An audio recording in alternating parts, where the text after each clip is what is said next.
out in the semi-finals. One team, of course, destined for that grand finals, the joy of single elimination. No lower bracket. I think lower bracket is overused nowadays. You know, I feel like having this like safety net for teams. Like if you make mistakes, you get punished for it. You know, there's no point. I agree. I like the idea of just brackets where it's just play, win, continue, lose, go out. So this bracket for me feels good. And it's not like a singular best of 3 isn't enough to generally determine the better team. Like you know, like sure, not every single time we have comebacks, we have lower bracket comebacks and everything, sure, but also like a best of 3 is enough to warrant getting knocked out of a tournament. How you figure this out normally is if you have accurate seeding in your groups, then you don't actually need a secondary bracket once you reach the playoff stage. Of course, in this particular tournament, we do not have a secondary bracket. It's single elimination. The losers here, though, will still drop down for the 3rd, 4th place decider, but they have to get through one another. As we get into our first draft, Turkey versus Sweden.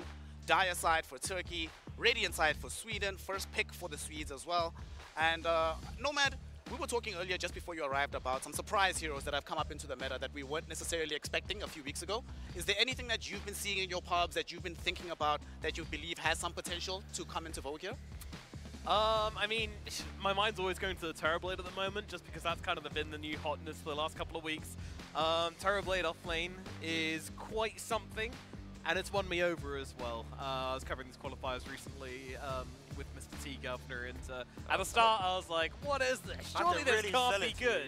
And and I think the first few games it lost, but I started to see the potential, and I think TB's pretty good. I think we've seen a little bit of there's a carry hero coming back into the meta a little bit, but I can't remember exactly what it is now.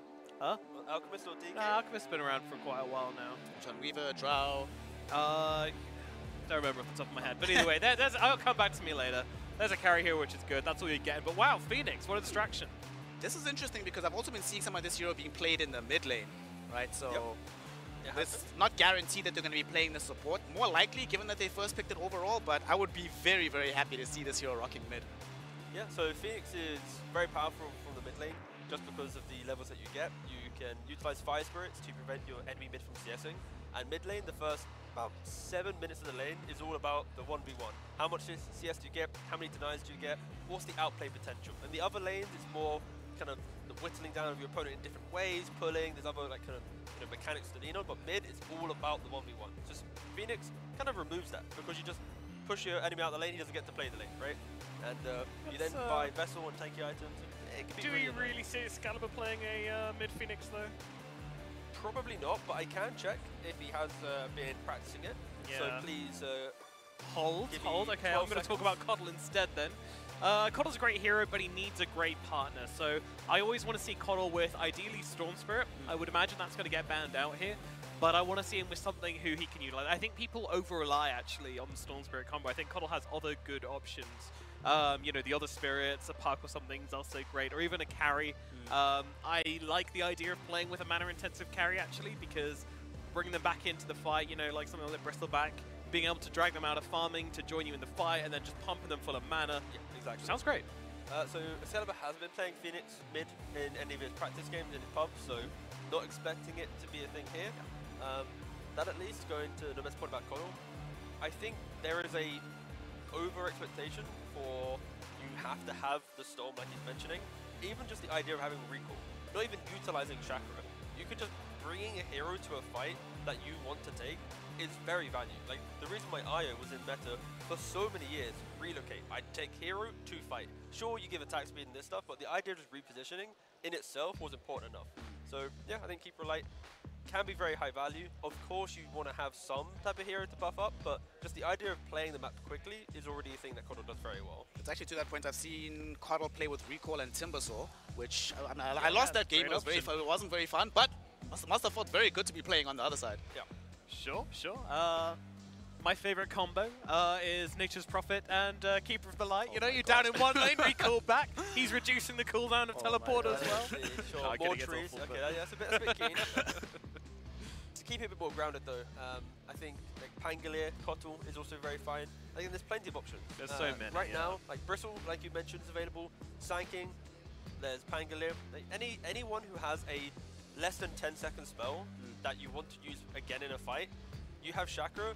now rather than getting 2 off in a fight that lasts maybe 20 seconds, you're now going to get 3, maybe even 4 off over the course of the entire fight, which is much higher value.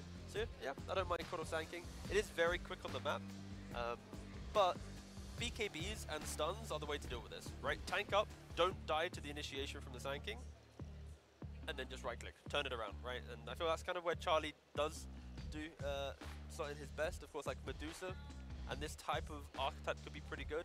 For now, they go for the Mars.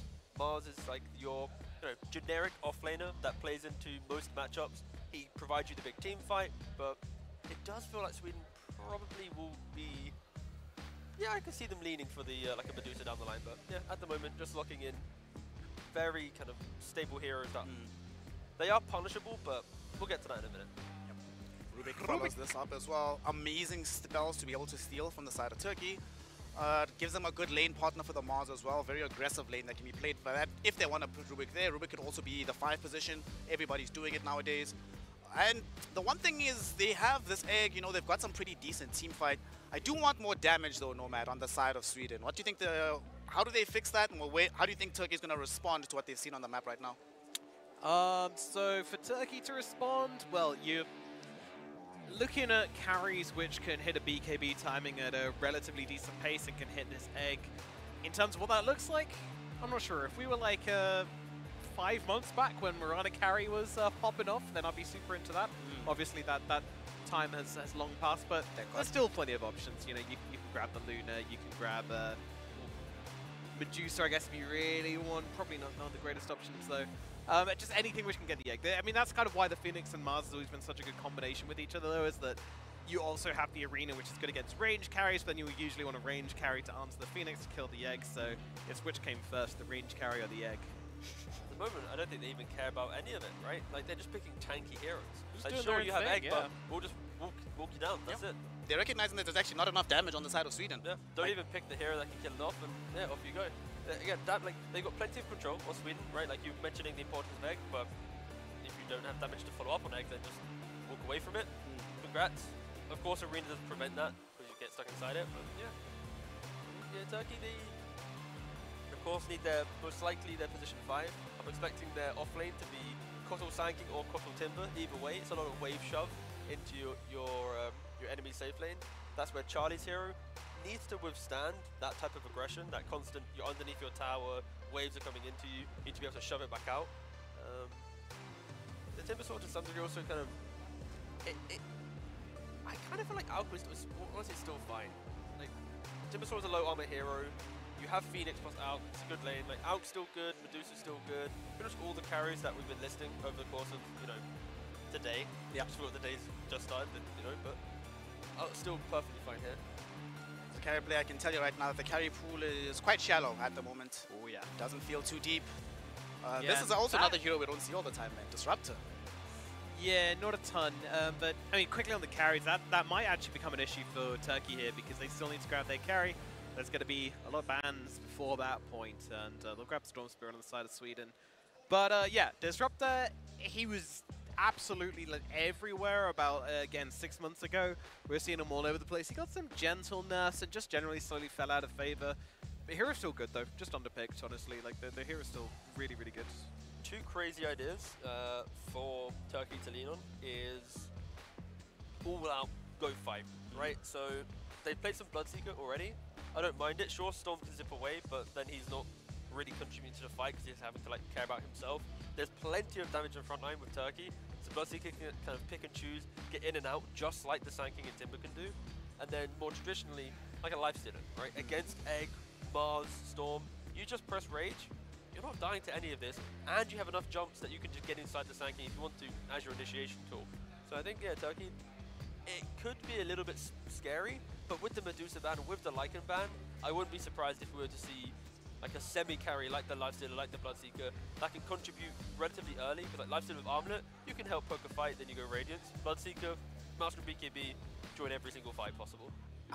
Don't remember correctly if it was Turkey or Myanmar, but one of these squads has actually played Bloodseeker in the tournament already. Yeah, Turkey did. Was it Turkey, right? And they played it into a Storm game, if I remember correctly, right?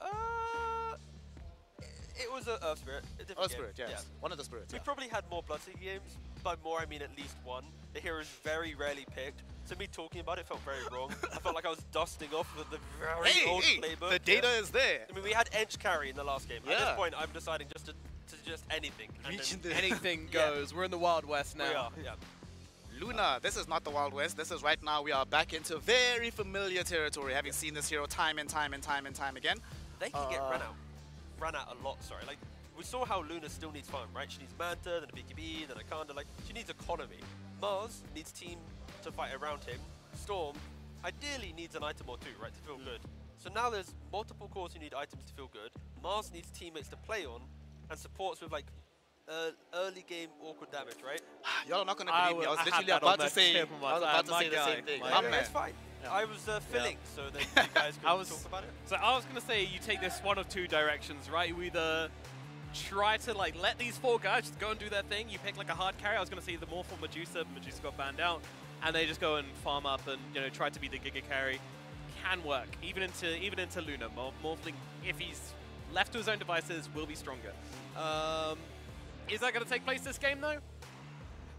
Yeah, maybe. Yeah, Sweden doesn't have enough lockdown. Yeah. Like, if this game is like everyone's farming evenly and they have equal net worth for like 30 minutes, Turkey, super tanky, can run through the Mars, don't care about the supports. Can Luna really kill off a Sand King and a Timber and a Morphling? If this game goes well for Sweden, it's all about Excalibur, I feel like. Excalibur is absolutely popping off, and maybe Pablo as well is getting some good spell stills, but it's going to be a difficult game for Sweden. I feel like they have been outdrafted. They do have the tools to maybe make, they obviously do have the tools to make some good plays, but there is a chance where they've never got the items. They're always chasing the next one, and they're always hoping, we just need a little bit more damage, but maybe next time, and maybe the next time never comes. My key concern looking at these drafts at the very end is that I look at the draft on Turkey. What they can do is fight a lot often, right? On the Radiant side, I've got to worry about, okay, egg is down, how often can I fight without the egg, right? I have to fight around my arena as well. I have to wait for my Luna to really get going with herself. But if I'm Turkey, okay, sweet, as you were mentioning, just put the Chakra Magic onto Sand King, charge in. There's a Timber Soul, for crying out loud, just doing his thing. And Morphling is, hey, this myth of late game Morphling is gone these days, guys. This guy is in your face much earlier than expected. I just feel it's a little bit easier, Nomad, for them to fight on the side of Turkey. But I'm just going to ask you, one team, who's winning? I think Sweden will win because I think they are the better team. However, I'm very excited for Turkey to be in a really good position to show us what they've got. So Turkey, win me over. Hey, Tia, what you got? I prefer Turkey's draft, and I kind of think Turkey's going to win it. But if Sweden win it, then I think they've found some magical way to outplay them. Because draft-wise, I see Turkey winning quite often. All right, we're going to see if this is a situation where the experience can overcome the nature of this draft. It's going to be a close game regardless, and to find out exactly how close, we have our incredible casting duo. It's the big man Vlad, the big man Black. Gentlemen, take it away for game one. Thank you very much, dear panel. We are back and we are here with the semi-final. I'm Waxen, joined by Black, bringing you this matchup between Turkey, the Europe Seed 5 versus Sweden, Europe Seed 3. They made it to the top 4, Black. The pressure couldn't be higher, especially for Turkey, just giving our viewers at home a little bit of a surprise. If Turkey managed to win this and secure a top 3 finish this year, that means they will guarantee be the overall winner of the entire World Esports Championships. Not just the Dota portion, they just need a bronze medal to make it as the overall 2024 champions. Wow, I think they went to Philippines last year, right? So that is correct. Uncrowning them. Does the Philippines have any chance of retaining the title? It depends, but Turkey has a gold medal, so if they would get even a bronze medal here... I assume it wasn't Tekken? I believe it was in PUBG Mobile. Oh, PUBG Mobile, wow. Yes. I know they have like, incredibly strong Tekken players too, but it makes sense. So Turkey's playing with everything on the line. Can they do it?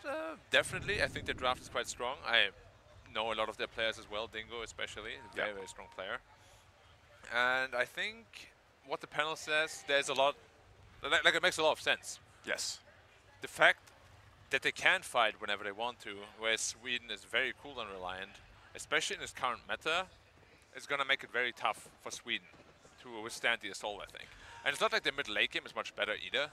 So, as I said, Storm has to pop off. If he can't, it might be a really, really one-sided game. But then again, you have Disruptor against the Storm anyway. You know, it's not going to be an easy game for him. Well, these two teams, Black, have met once before in the 2024 circuit for World Esports Championships. It was the 4th place decider in the qualifier that Sweden clutched 2-1. So Turkey couldn't get it done then, but at least won a map from Sweden. This time it will have to be both maps. And with this draft, I know the panel really kind of sided with Turkey's picks here. And honestly, I tend to say I agree. As do I. But of course, I also want to say I'm a responsible adult. At the end of our previous series, yes, I said some wrong things, like that Myanmar already won. Yes. Because I just assumed they're heavy favorites for me, you know. But obviously, Turkey's here, not Myanmar. Yeah, Turkey upsetting the, well, runner-ups from last year. That was the team that got silver. The team that, if you remember correctly, about 12 months ago, Black, went on an undefeated streak until the grand final. So defeating Myanmar is definitely a huge feat. And let's see if the Turkish squad can do it yet again, as they are playing versus a very experienced side in Sweden. Excalibur is one of the names that we've seen in Dota scene since just after TI4 or TI5, I want to say. Yeah, definitely gonna make sure to take a picture with him too, to send to Sing Sing later as well. Because we're part of the Sing Sing club. But yeah, for sure. Like, seeing Excalibur in a tournament, it's been a long time since I had the pleasure to do so. Yes. So yeah, wishing him all the best. But as you said, it's not easy to take down Turkey here. Yeah. We're probably riding a little bit of a high as well after beating Myanmar. I'm just looking at a lot of stats right now, and I'm very surprised. So Turkey so far has only lost in 2024 as a nation versus Sweden, they're playing them now, and versus Mongolia, who is in the other side of the semi-final, right? So, I mean, these are not two teams you should be ashamed of. They're all already top 4 alongside you. That tells us about the fact that this Turkish squad, over the recent months, have really prepared and, you know, practiced to get to this point, as we have a very slow start to game number 1.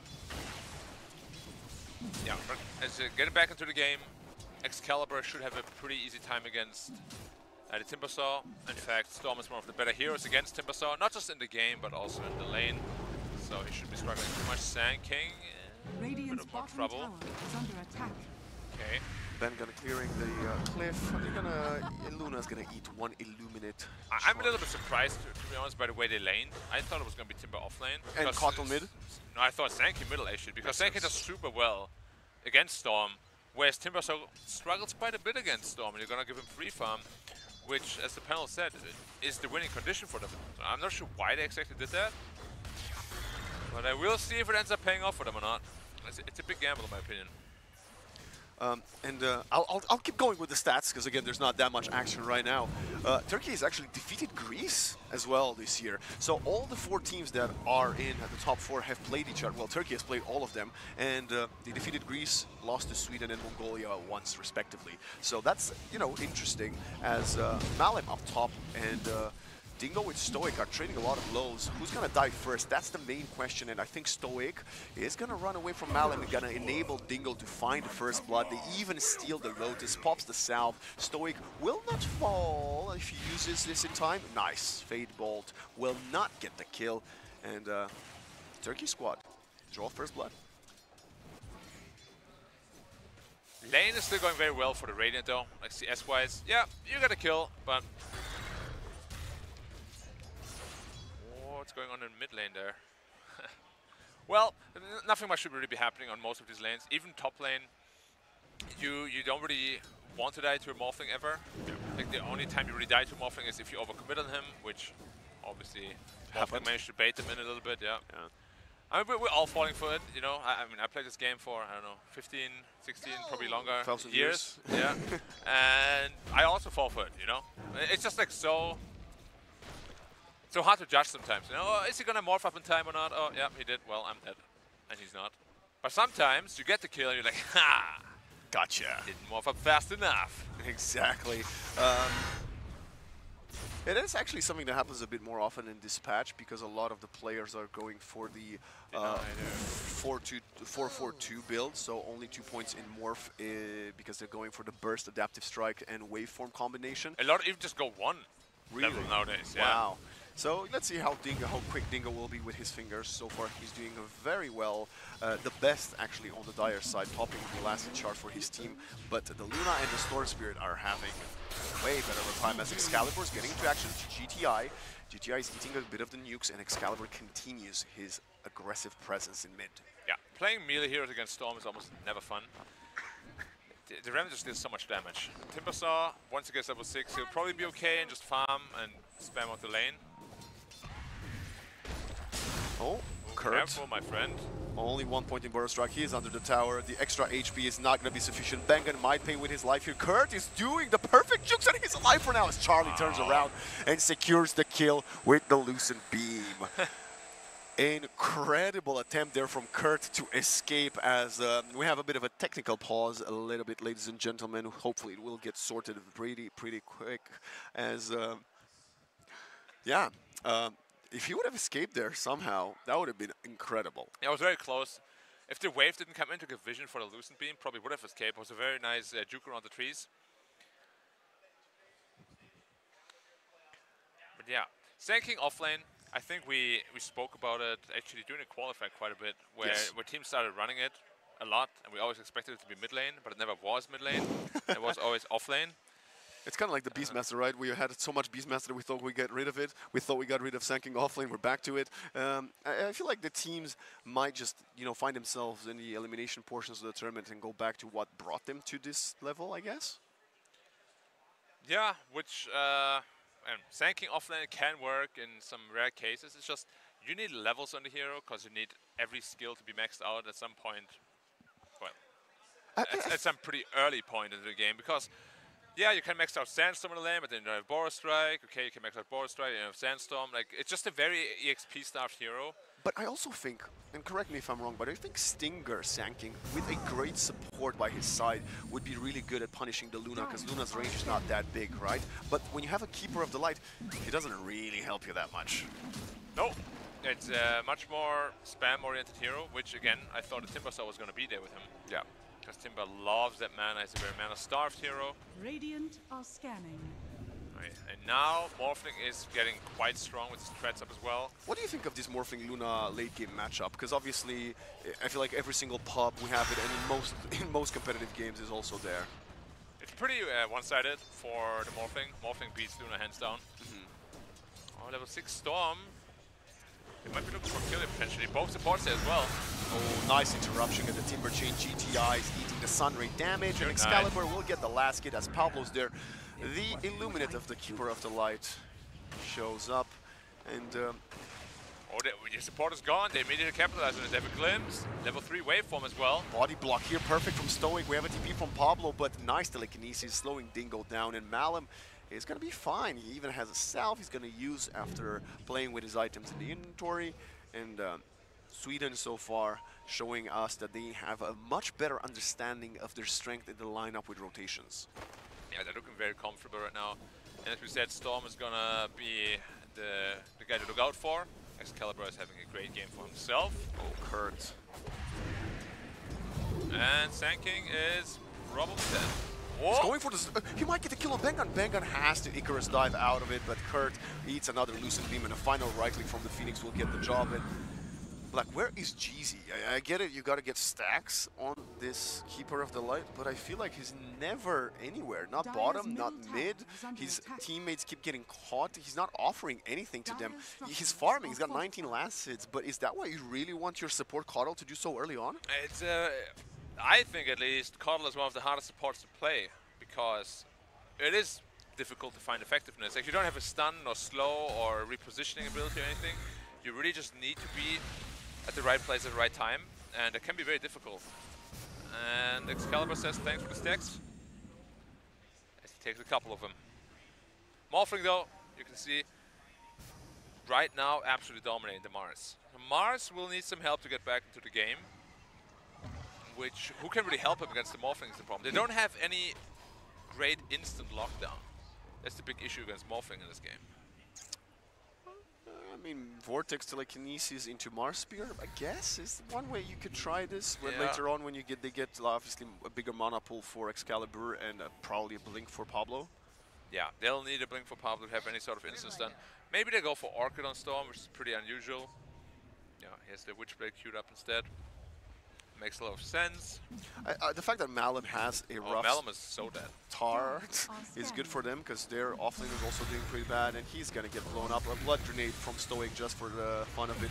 Spear of Mars into the tier 2, but Dingo is not gonna fall. And out of the 3 heroes there is Stoic to get the last hits with the blood grenade damage over time. Yeah, 10 DPS is nothing to laugh at. Radiant's Ha, top ha, tower ha. is under attack. 10 damage.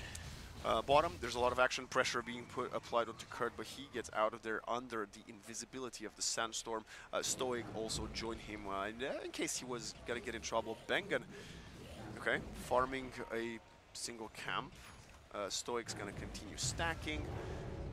They have a glimpse of a 3. He's back. Is under attack. Bengan just died. This is a solo kill most likely for Stoic.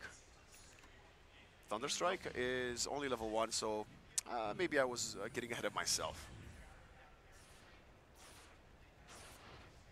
Excalibur getting somewhat close to his Witchblade.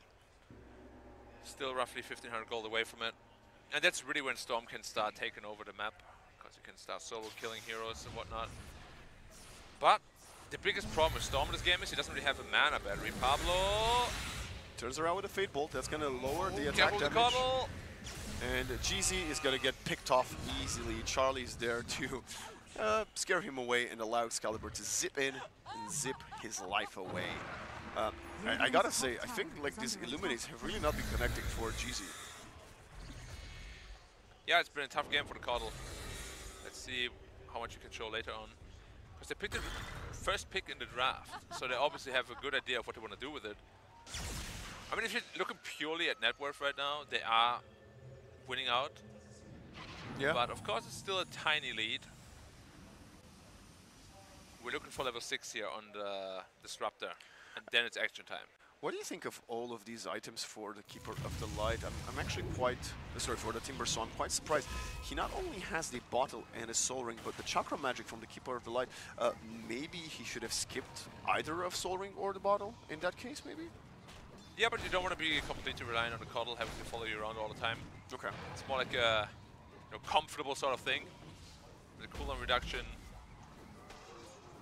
Yeah, Sand King getting a huge gold infusion here too from a quad stack. He needed this because he was not having a good start. And even after this, he's still down there in the trenches alongside the Mars. So less than 4k damage. But speaking of the Mars, they're going on Dingo. He will start morphing, but the Eclipse is going to be sufficient to burst Dingo up.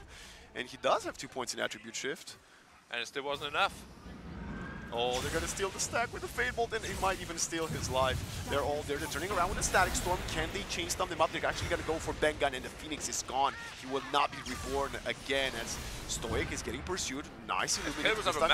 Excalibur does have another zip. He's going to go out, but the glimpse from Stoic will not get dodged. There is not enough damage or no other stun to put him down, but Sweden played that questionably. It was a big death onto the Storm, but Luna is still completely free farming, top of the net worth, doing very well for himself, obviously winning out in the laning stage.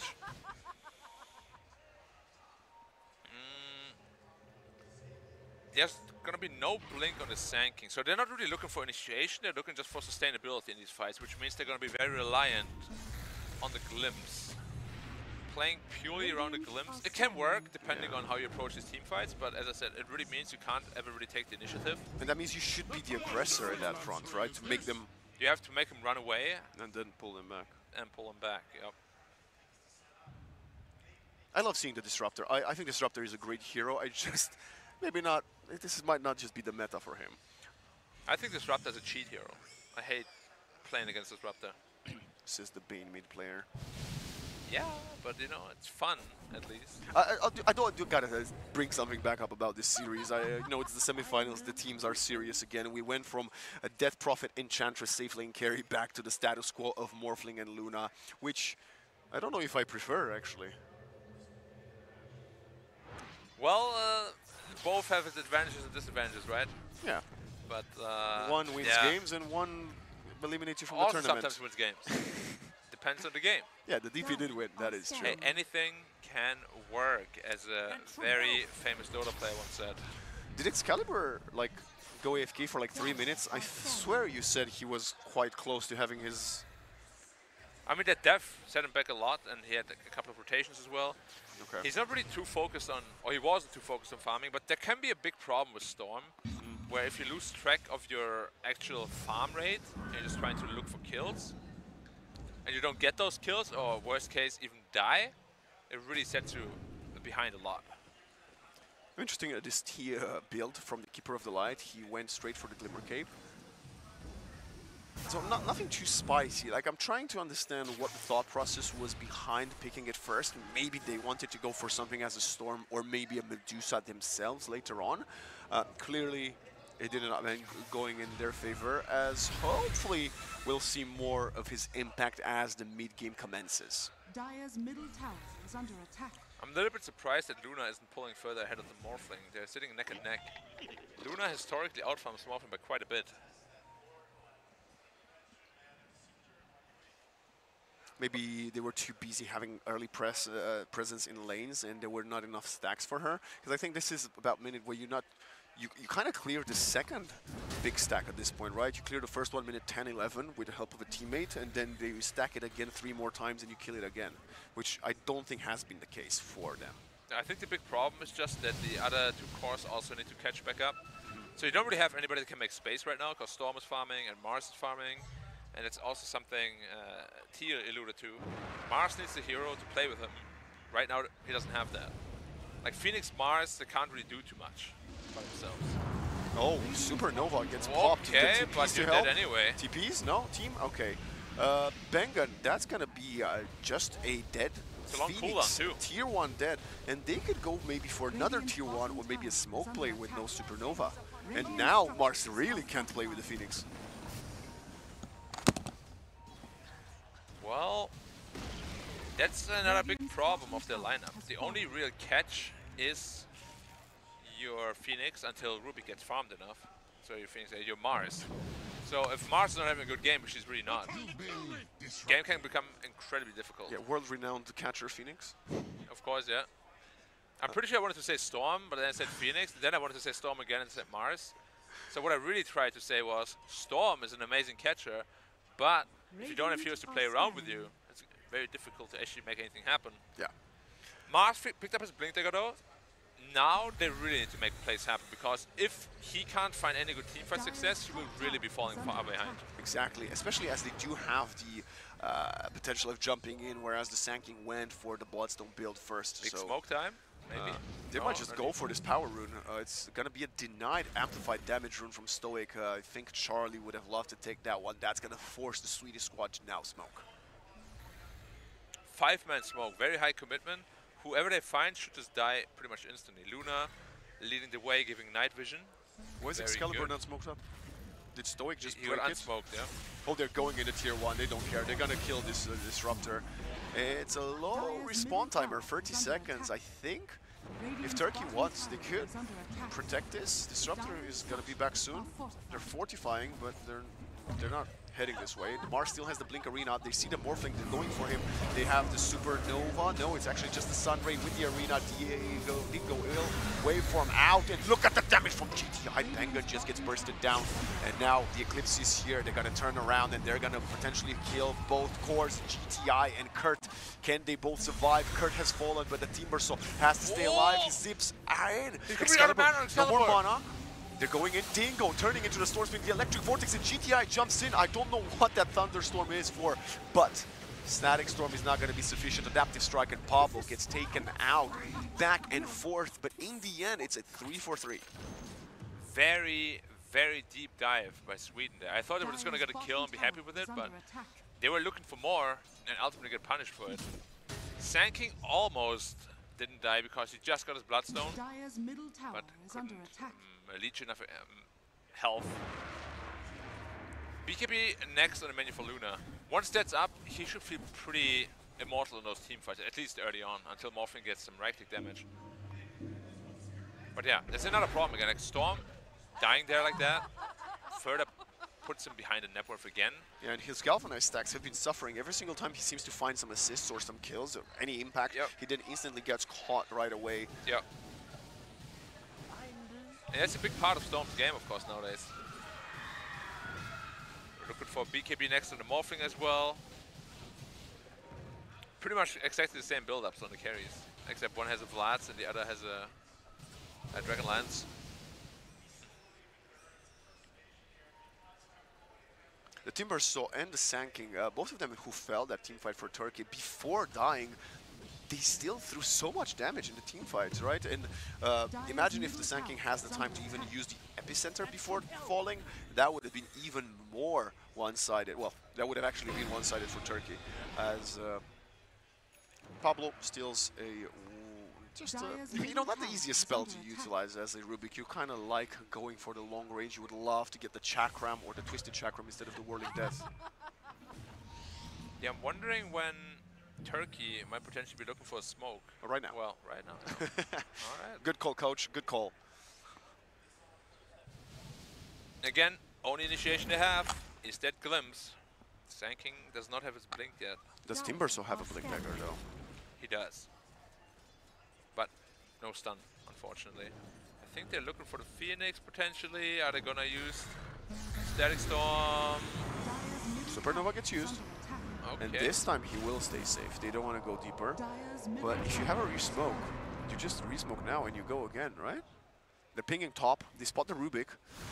Sanking goes for him. The TP from Stoic is there, and Pablo does get Static Stormed. TP out. Glimpse. It was not used in time, though. Where I thought it was used a bit too early. But Pablo, what a nice attempt.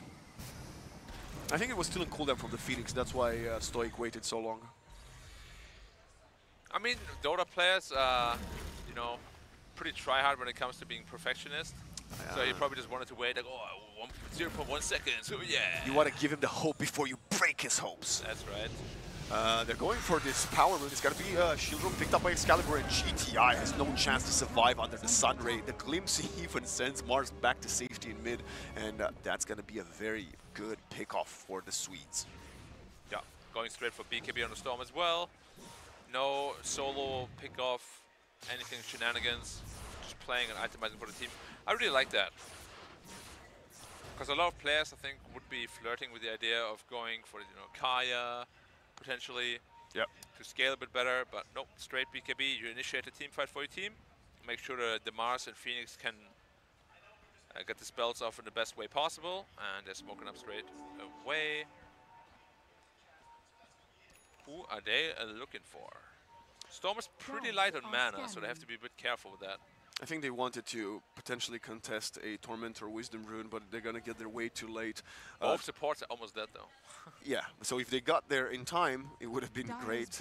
But right now, I don't think you'll find them. They're all low HP. They go to reset. They're using the Morphling illusions to push the lane. So it will most likely be a wasted smoke, unless someone TPs to their hands. Okay. I mean, his teammates were pinging them, too. They're like, yo. What are you up to? Yeah. No, not right now. Whoever called that, massive play. 9-second BKB on the Luna, also why it is smoked up. And she has now finally taken a slight lead ahead of the Morphling with 1,400 gold. Yeah, putting somewhat of a gap in between the two of them. But yeah, Luna historically doesn't match up really well to Morphling, especially once it comes to late game. Luna is much more of a team killer, whereas Morphling puts out the pain into the single targets better. Yeah, and Timbersaw right now is really squished. They have to be careful. Oh, we're looking for Excalibur. Oh, no. Yes? Oh, he still... This is Static Storm? No, Kinetic Field, yeah. Nice. He stays alive for way longer than he should have. And I thought he was dead already. They are still protecting him. The Illuminate comes in. They're actually going in. Still alive. Malem, you are locked in here with the Timber, so you're not locking him in. Finally, Supernova is popped. And what a perfect Spear of Mars, but still Supernova does not get popped. In the end, what was an amazing initiation from the Radiant squad ends up not going their favor as they're losing 2 and the third will most likely fall with the final dust being used right now. Pablo, this Disruptor, still alive. I can't believe he survived the entire fight. I thought he was going to get bursted down like immediately. The fact that he didn't even die until the very end. I wish we could see how much heal was done in that team fight from the Keeper of the Light. Radiant's middle tower is under attack. But hey, that's not a feature that we have in our fight recap, so we can only wish. GTI is going to have an Aghanim Scepter for the next skirmish, and Turkey is right now taking over the mid game on the back of what was Roshan, okay, yeah. Morph can pretty much solo this with the Vlads. very interesting. You know, you try to kill a simple disruptor, and then the entire mid game gets turned on his head. They are getting out of there. Okay.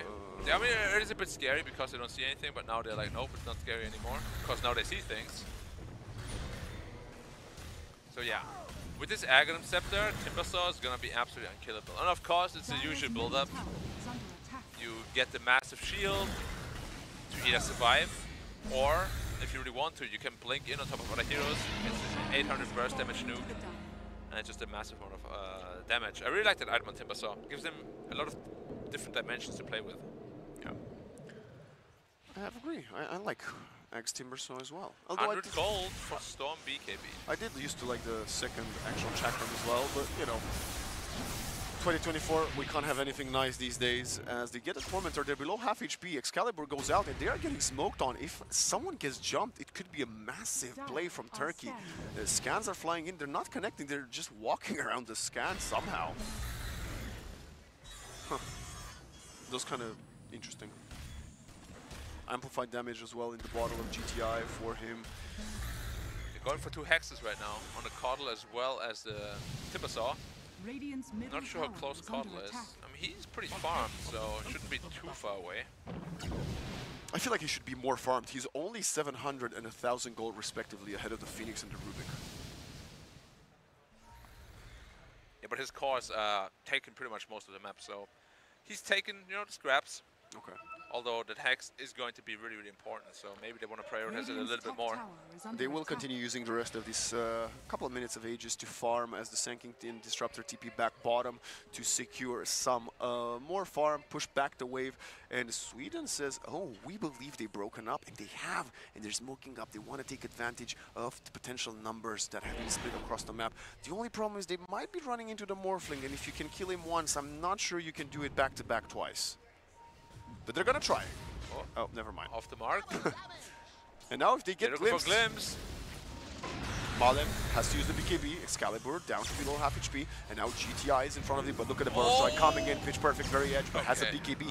Both BKBs are being used, and they're just disengaging. Arena coming in, the back onto the Disruptor, they're jumping at back in, and Stoic has fallen. Now Supernova is on top of Kurt. Nice he's epicenter. The Epicenter's gonna get the kill, Excalibur dodges it, and he's not gonna survive, because the Linger, Burrow Strike, and Epicenter damage get him. Jeezy's continuing to pressure. Charlie turns around with the Eclipse. He still has the BKB. He's going to man fight 1 versus 3, but no, he has the benefit. He's gonna survive. Just barely. That was a close one. One more auto attack, and that's it. All right, this fight could have been absolutely horrendous for Sweden, but even trade in the end. So game is still very much playable. But next fight, Morphing is going to have Butterfly, and so of course his damage output is going to be a lot higher. And you can just see, like Luna, as soon as Morphing is on top of her, she can't do anything. It was even in the trade department, and you bought more time, not allowing Turkey to find objectives with the Aegis, but you used all of your 3 9-second BKBs and barely got out of there equally. Yeah, and of course Excalibur is among the sacrifices again, which is really now putting him behind a lot of tempo. Oh my god, the damage on Luna, he is gone. Yeah, is he gone? Yeah, he's dead. No. Super, you know, Phoenix is doing a good job. They're going to find 1 kill in exchange. It's just going to be a disruptor for Luna. That's never worth it. They're going for more. Bengan gets pushed back. And that was a beautiful play from GZ to reposition that Phoenix. Double kill for Dingo, who is completely dominating right now, topping the net worth chart, and kind of putting Turkey in his backpack. Yeah. The Disruptor is doing absolutely amazingly. Like, you can just see how effective he is. Once the BKB was down, immediately started hunting for Luna. I really love that rotation, to be honest. Like, they all went top immediately to look for the Luna, because they know he's probably going to try to farm Ancients. Yeah. Easy kill. And you know, a lot of people might argue that Turkey has the slightly more out of meta lineup, especially because of the Disruptor and the Keeper of the Light. But if your players are comfortable in those heroes and they run it this well, I don't see why not play that way. Yeah. But I feel like the way they're playing now, it also makes a lot more sense that they picked up Coddle so early on. It just allows them to skirmish all the time. They're always full health, pretty much. If anyone's missing health, Coddle will top them right back up. Yeah, same with the mana. mana. Yeah. And the draft came together really nicely. Aegis is about to expire in 30 seconds. But they made really good use of it. Now they're quite far ahead. Yeah, I'm not even sure if Excalibur has any Galvanized stacks left, or any to have an impact, as he is getting severely out-farmed, and does have a BKB 7 Galvanized stacks. Not that bad. Oh, I thought it would be even worse. What should be his next item? He has a shard. What would you like to see from him, Black? He probably really just wants to play the front line, so Shiva's God is probably pretty good. How far is he away from that, though? I mean, a long time, you know. He's not very farmed, unfortunately. Wouldn't you want to see another smaller item before that? You could go for Hex too. It's very hard to build into a smaller item right now. I think we need something big, game-changing. A Hex could potentially catch Morph off guard and maybe get a kill on him. But yeah, it's a tough game for him. Yeah, Malim hasn't been too hot either on the Mars as well. He's 0-3 and 7, and you mentioned he needed to find some early kills with the Blink so he can accelerate his net worth. Clearly that hasn't happened, and it's tough to see Sweden in this position, but Turkey has played a very good game, and the later we go, you mentioned you think the Morphling will have Charlie's Luna's number easily. Yeah. It is a little scary for Sweden that Morphling is really this far ahead of the Luna, who has been free farming for most of the game. Oh, Timber Saw Hex done. Now Storm is in real trouble. Well, they all are in trouble. BKB done on Sanking as well. Damn, they're all so farmed now. Dingo isn't even going for the more recent Kanda build. He's going classic Daedalus style on this Morph. I liked it a lot because BKB is just such a good immunity item against the Dire Draft. So the Daedalus is going to help them not counter the BKB, but you know, hit people through the BKB and also help burst heroes down through the Hex duration.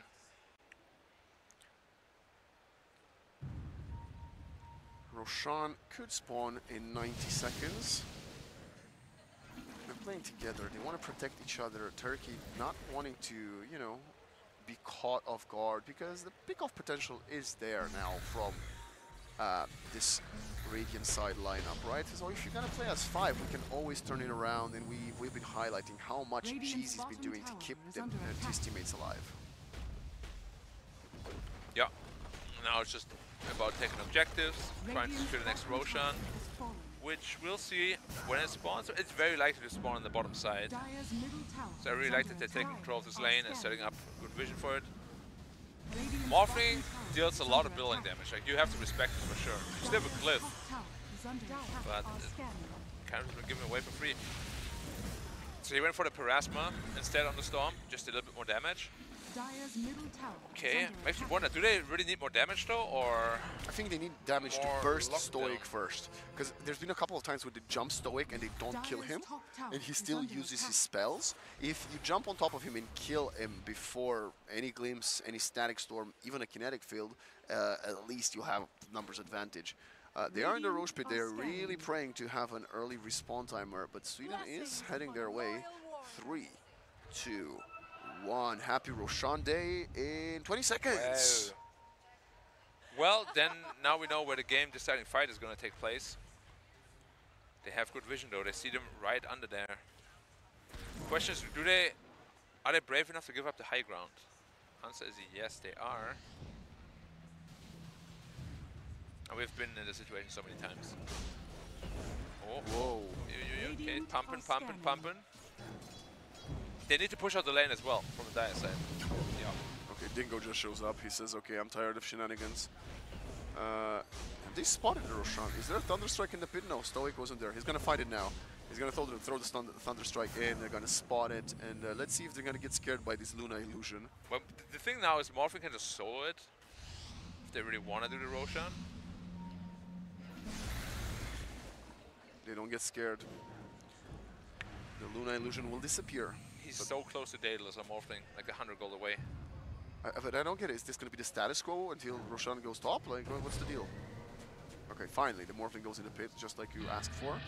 You'll hear the roar, they're jumping in. It's an instant hex onto the Phoenix, and now look at the burst. GTI doesn't even manage to use the Aghanim, so he's gonna fall. And now the Morphling is 1 versus 2 in the arena, but the Sand King has joined him up. They're both being up, and Mars, Supernova, coming in with the Sun Ray. This is a very good fight for the Radiant. They're fighting the Keeper of the Light, but Dingo does kill Mallet. Now, it's gonna be a Spirit Vessel on the Morphling. He does not have a Manta Style again. The BKB ran out. He's using the Lotus, but look at the stun Burrow Strike onto 2, instantly stolen from Pablo, and they're all dead. They managed to do it, but GTI with the buyback is gonna find 1 kill for his troubles. They are all fighting for this. They know how important this Roshan is. GTI, you need to get out of there. You don't have any dispel, you don't have a Yule Scepter, but you do get a dive back. Oh gosh, this is pretty much the worst case scenario here. It's gonna be Roshan as well for the Luna. It's very tough. Like Timbersaw obviously doesn't want to die like that. He couldn't get his Aghanim Scepter off early enough, so they had enough damage to actually burst him through it. Massive fight. It's like a 10k gold swing for them. And as we said, it's also gonna be a banner and then Aegis for them. They're taking their sweet time killing this Roshan. Yeah, their teammates just kind of left them. Of course they know there's no real contestation here. Nothing they can do about it. Aegis, banner.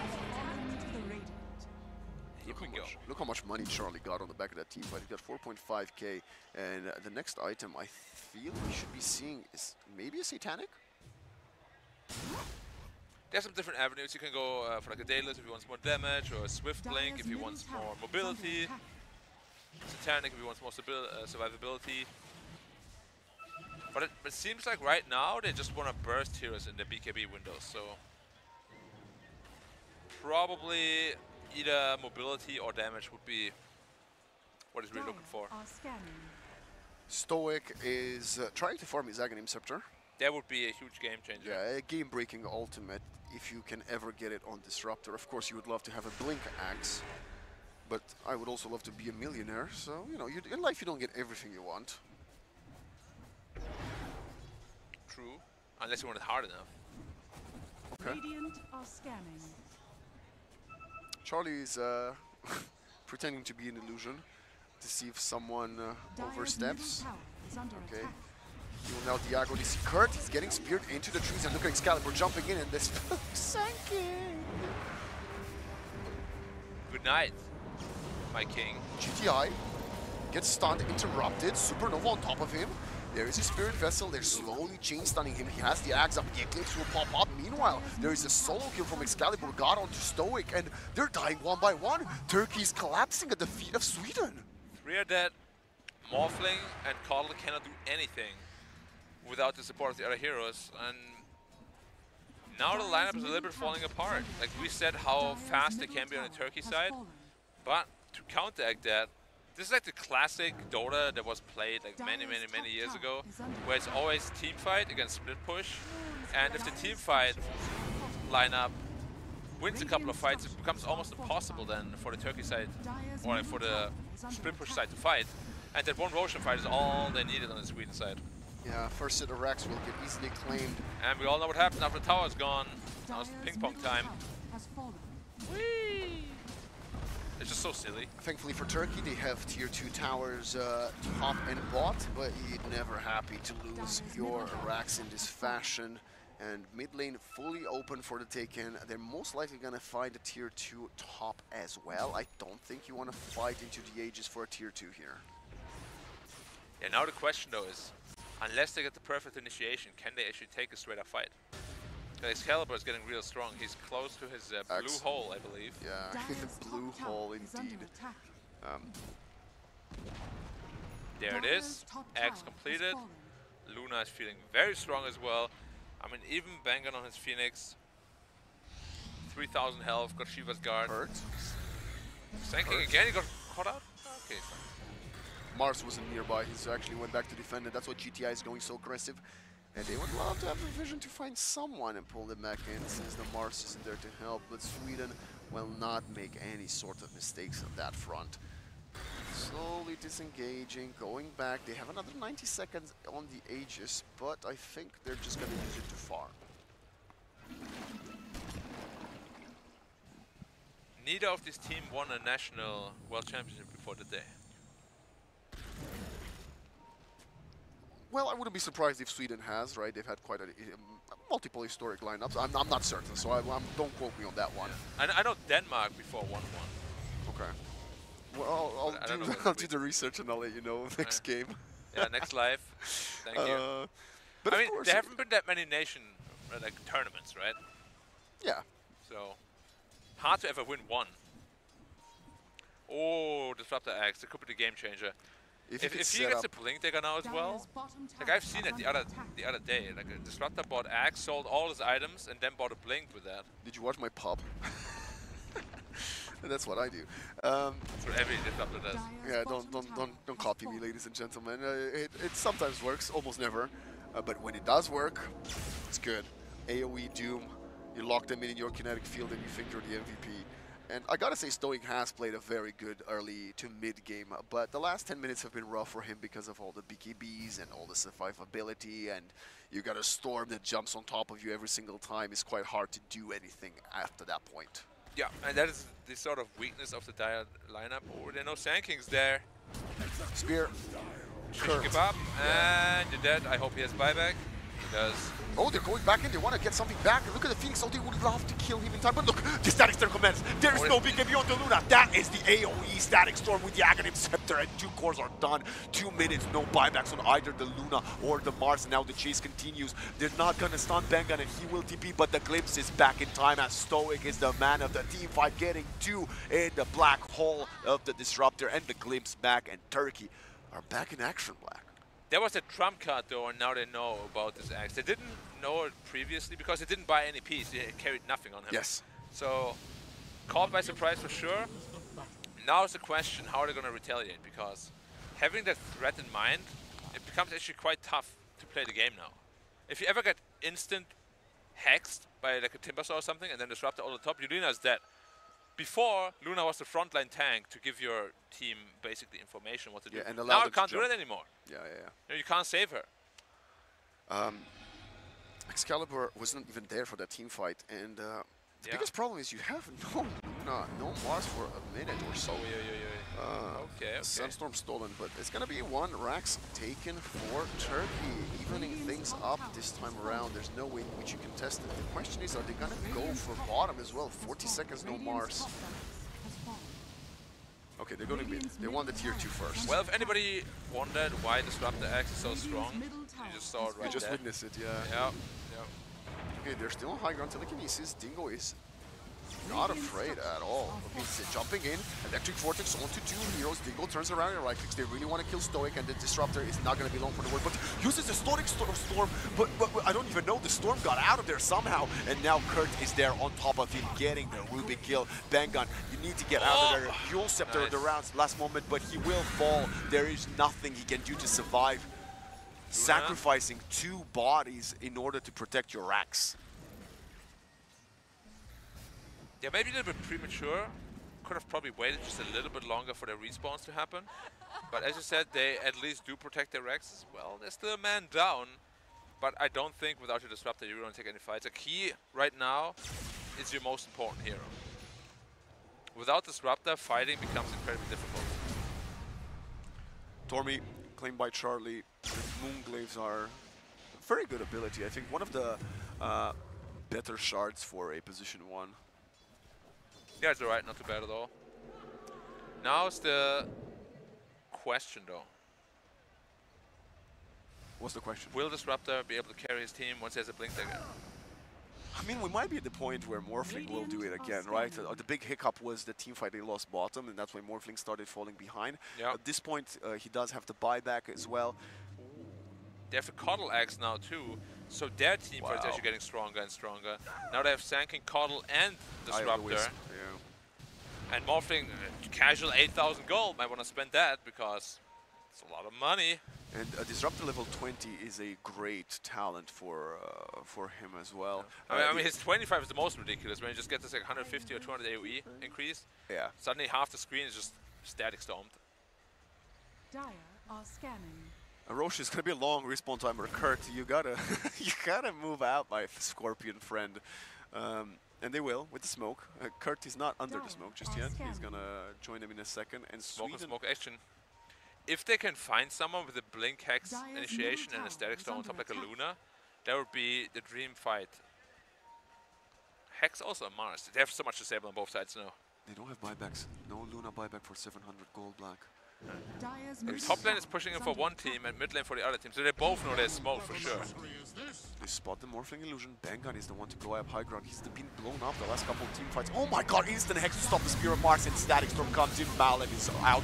But look at the Spirit onto 3, destroying them all with the Electric Vortex. One has fallen, but Kurt is turning around with the Bloodstone. He's now Excalibur versus Jeezy. He has to get out, no more mana. And we have the Supernova coming in with the Sunray on top of Dingo. Kurt wants to escape, but he's gonna get caught by Bang Pablo at the very edge, and Dingo has to TP back to safety.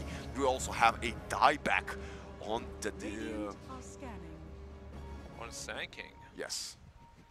Yeah, Sand King is gone for over 90 seconds, and we all see Roshan is actually going to respawn in 90 seconds. It's a very fortunate late spawn. Dire's middle tower is under attack.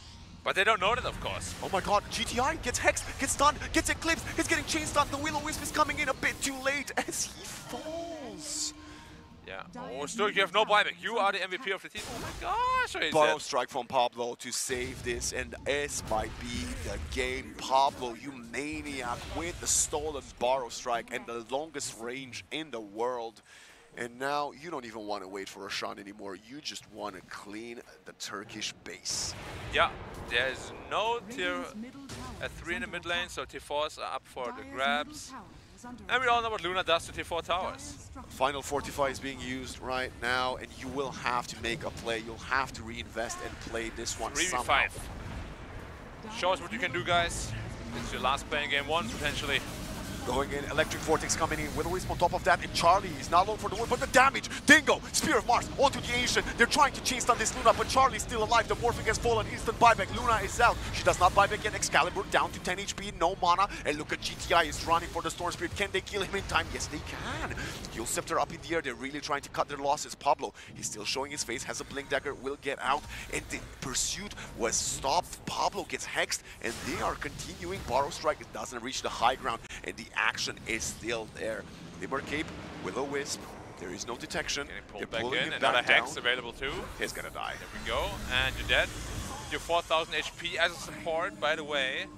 Oh, Divine Rapier. Wait, is that Luna's, or did he buy it himself? I think he bought it himself, because he had like 9-10k gold. Yeah. Now they're going to go for that Roshan, which is top. Oh, it was such a risky call to make by Sweden. Of course, they knew there's no buybacks on 2 of the heroes. Now they're going to play against the Rapier Morphling with an Aegis.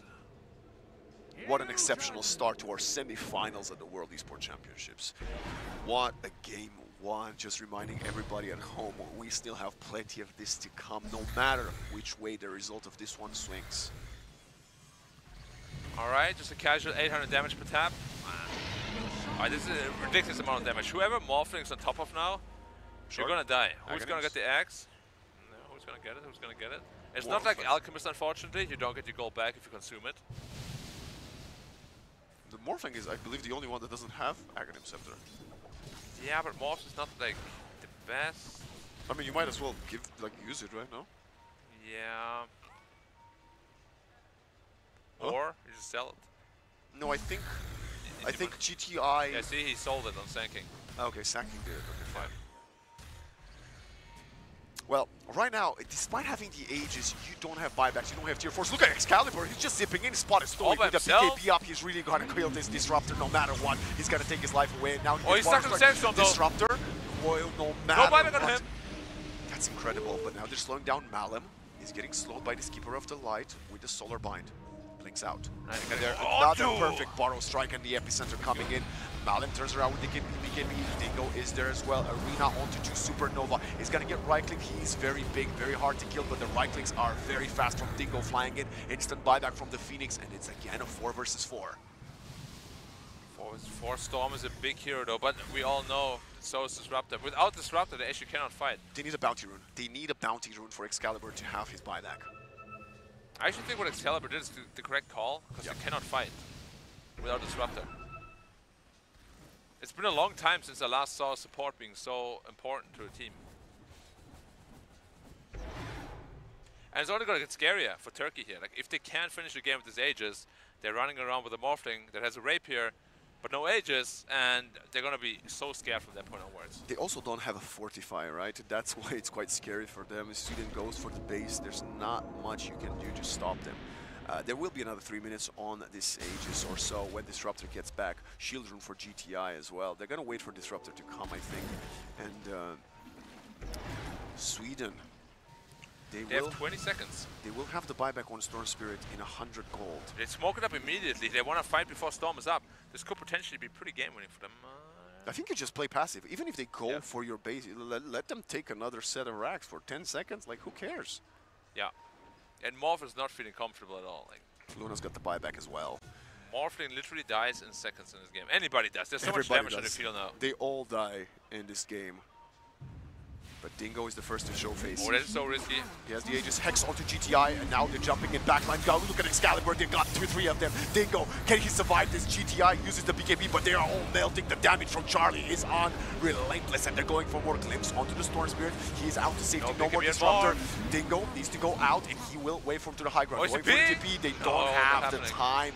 Eul Scepter in the air, and the Morphling will be slain. And the Rapier is gone with that as well. Sankido, nice turn strike. around. Oh, can he maybe make it? The action continues. Dingo is somehow still alive. He's going for the damage. Kurt, Dingo, they're all doing it. The Supernova and the Sandray don't pop, but Excalibur falls. He needs to buy back. He's gonna sit back in. The Morphling is gone. They've all fallen one by one, and Sweden prevails. There's no Morphling. There's no... Oh my god, they can't even do anything now. Luna has the Rapier, has the boost of levels 2. He's just going to take the throne, no problem. This is it. There is 145, 35 seconds until Disruptor is back. This would be the story of the century. They have to try to burst her with the 2 heroes. That means they have double hex. Maybe the burst damage is enough. You have to try right now. They're going for it. They're trying. Charlie's debating. He's showing the other face, but look at it's gonna be Excalibur again going in with the Vortex. They're going in with a Wisp and Hex, but the Ancient is slowly going lower and lower. 10 seconds, no Disruptor. They're gonna use the Glyph right now. Charlie wants to finish this game once and for all. Excalibur's making so much space. We even have a Blade Mail on GTI's Timber, but there is nothing he can do. 2 seconds for Disruptor, but he cannot change the fate of this game as Sweden is one step closer to making it to the Grand Finals. Grand Finals in a long, long time. Well, as we just said, we don't know if they ever made it, but this was a very, very exciting game one. And it came down to the wire from the pretty much very beginning. Yeah, very back and forth game with very even drafts, and the Morphling was defeated by the Luna. Morphling was defeated by the Luna indeed.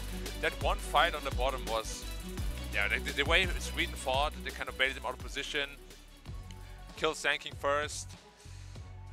Basically staged the comeback in this game, right? Like after that, it was pretty much all Sweden. Well, we had like a little bit of a comeback situation where they were a little bit overzealous. Probably the right call there is force a couple of buybacks, then go back to the Roshan. Yeah. But yeah, that was an amazing defense. It was 3 versus 5, and then someone managed to hold, and then Morphling buys the Rapier. Could have gone anyway at that point.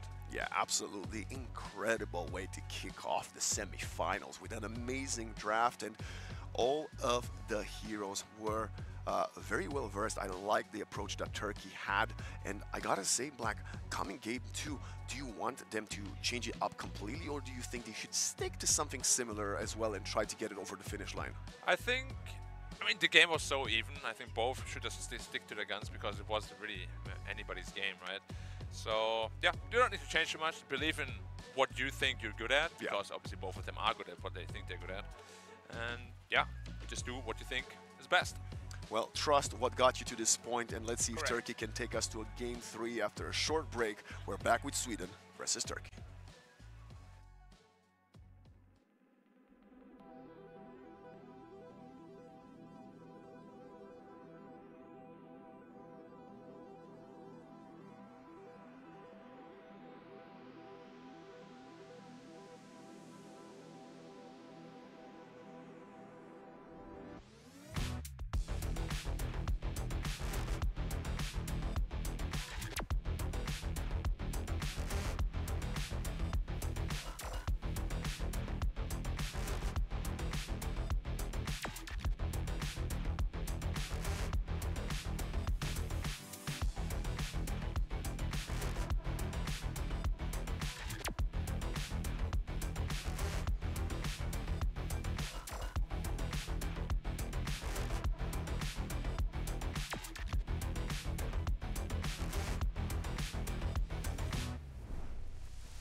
welcome back one and all for some more WEC 2024 action. We have just witnessed Game 1 concluding between Turkey and Sweden, and although Sweden did win the game, it certainly proved to be a blockbuster experience for all of us watching this.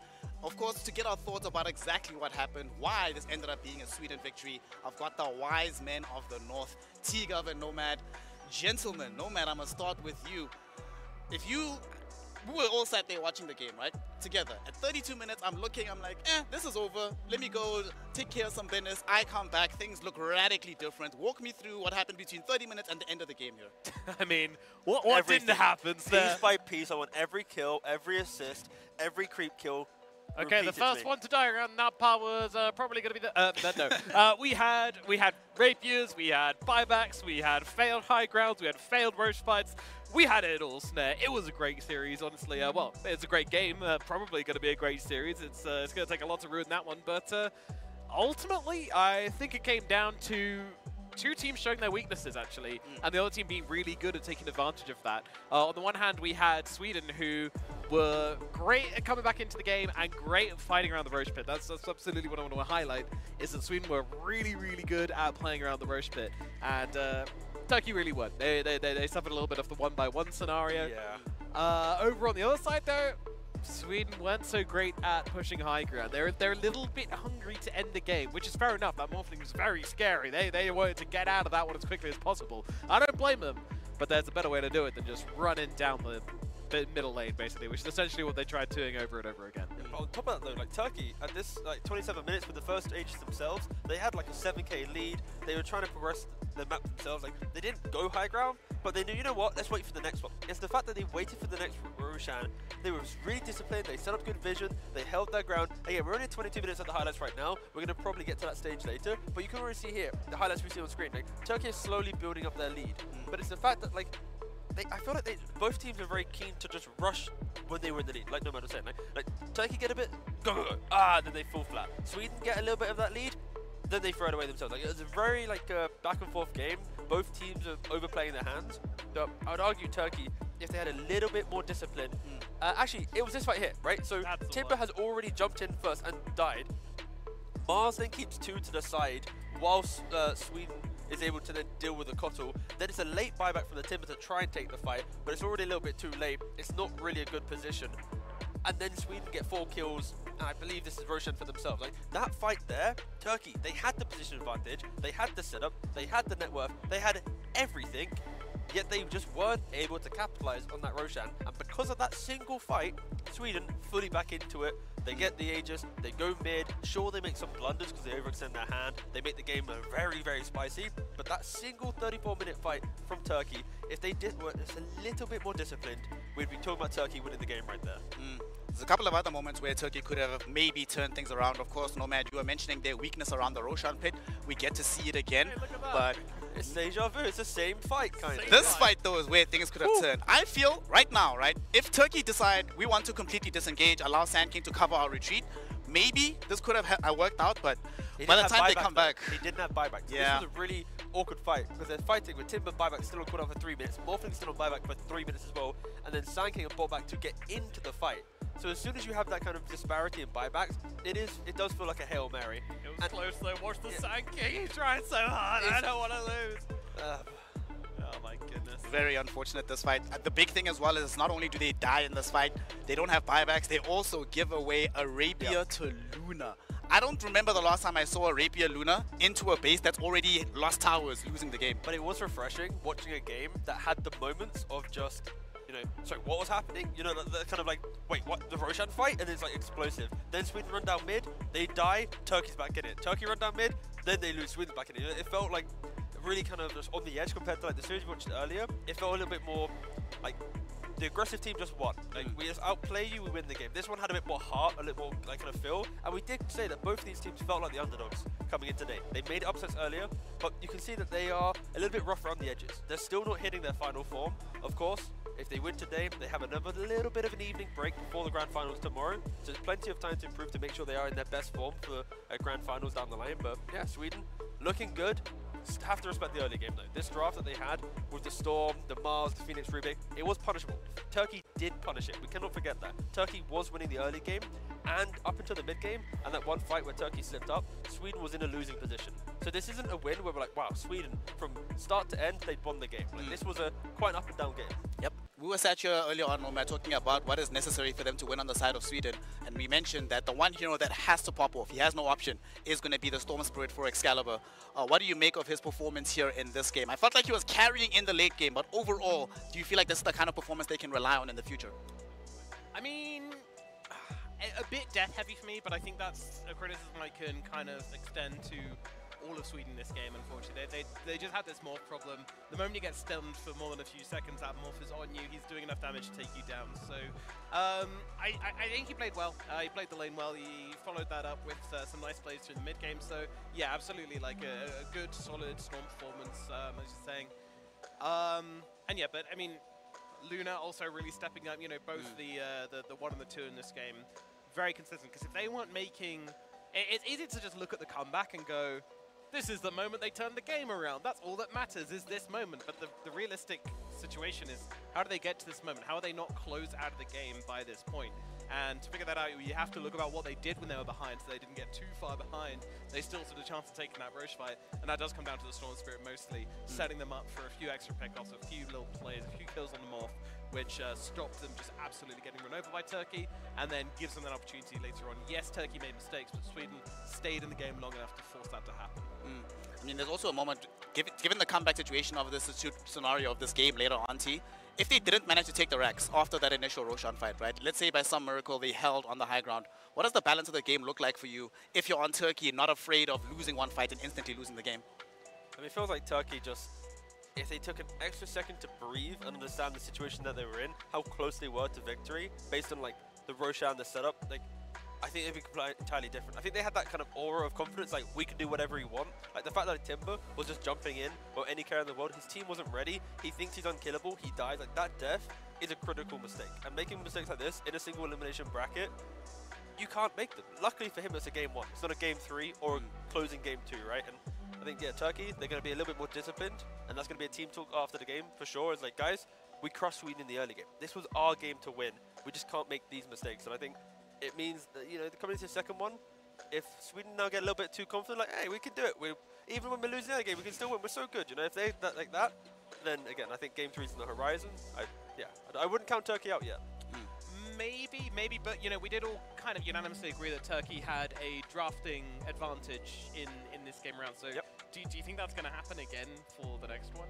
I mean, a draft can be good, but your play can be inconsistent. I think we're seeing some inconsistencies in Turkey's play. So even if your draft's good, you are going to make mistakes. So make sure that your mistakes aren't game-losing. Because Sweden made mistakes, but they weren't in a position where it gave away the game-losing Roshan or their Ancient to explode, right? And that's going to be the key difference in these two teams. We're going to be witnessing if they can make those adjustments heading on into our second draft. It's available right now. Sweden, yet again on the Radiant side. Turkey will be playing on the Dire. And look at this at the start of the draft. They say, you know what? Mad respect, Charlie. You're not playing that hero ever again, sir. Yeah. We said earlier today, like with Greece, that play against Skylark, ban Skylark. I feel like with Sweden, play against Sweden, ban Charlie, right? We already know that Excalibur plays a lot of heroes. He likes to just try a little bit of everything. He has all the spirit heroes at high level. He has just, again, he's a bit of a playmaker, right? So yeah, banning him is pretty difficult. The offlane, relatively unknown player. We don't know him from teams outside of the national team here. So again, respect the Mars, but that's about it. Charlie, he is like the big lad. He's probably had the best results of any of these players outside of the national team. So yeah, I like the respect. It's good.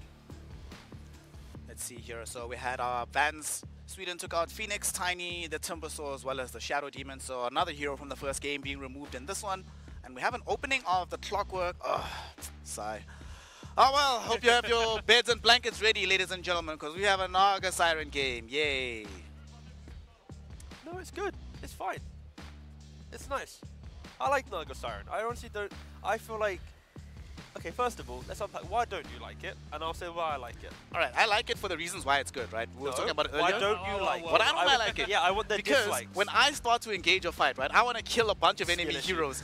Then they press R, I can't do anything. When my BKB expires and I'm trying to get myself away, she reels me back in and I can't go anywhere. When I'm trying to de-push waves, just trying to do my thing, all my effort as a carry is just completely nullified by this one support that just throws illusions into the lane. It's not very fun to play into, basically. Exactly, and that's why it's fun That's to why it's watch. good. Because I'm a What I'm support hearing player. here is carry player doesn't like it when support players are allowed to play the game. Yeah, exactly. Yes, actually. Interestingly. Yeah. How dare you have impact in the game? Not for me. Yeah. But of course, we are going to have to look between the clock and the Naga Siren. What you just described is very good tools against a Clockwork. Clockwork likes to have, you know, quick initiations, explosive plays. When I find a hero, you follow up and get that kill.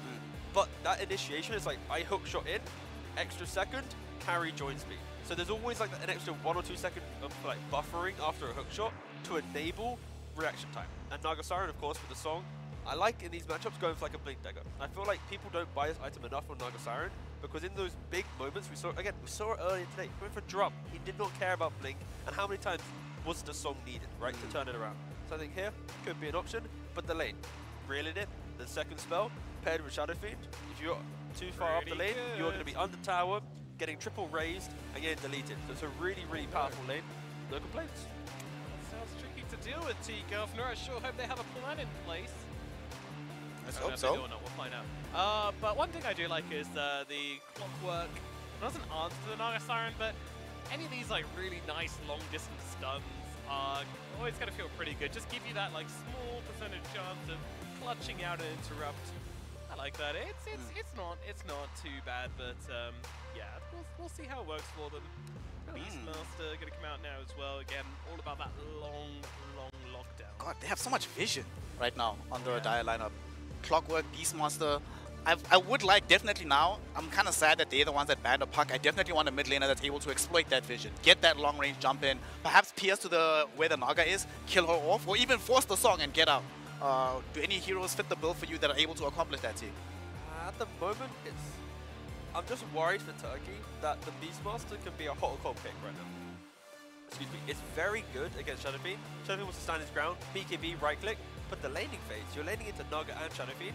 If you get one active 4 position, we tri-lane the Beastmaster at some point, he might not have a lane. So who will that free up is the question. There's always going to be the case of who's going to be able to kind of springboard off that when you make that kind of distraction, that kind of over-adjustment we tend to see sometimes, especially into these particularly spicy heroes.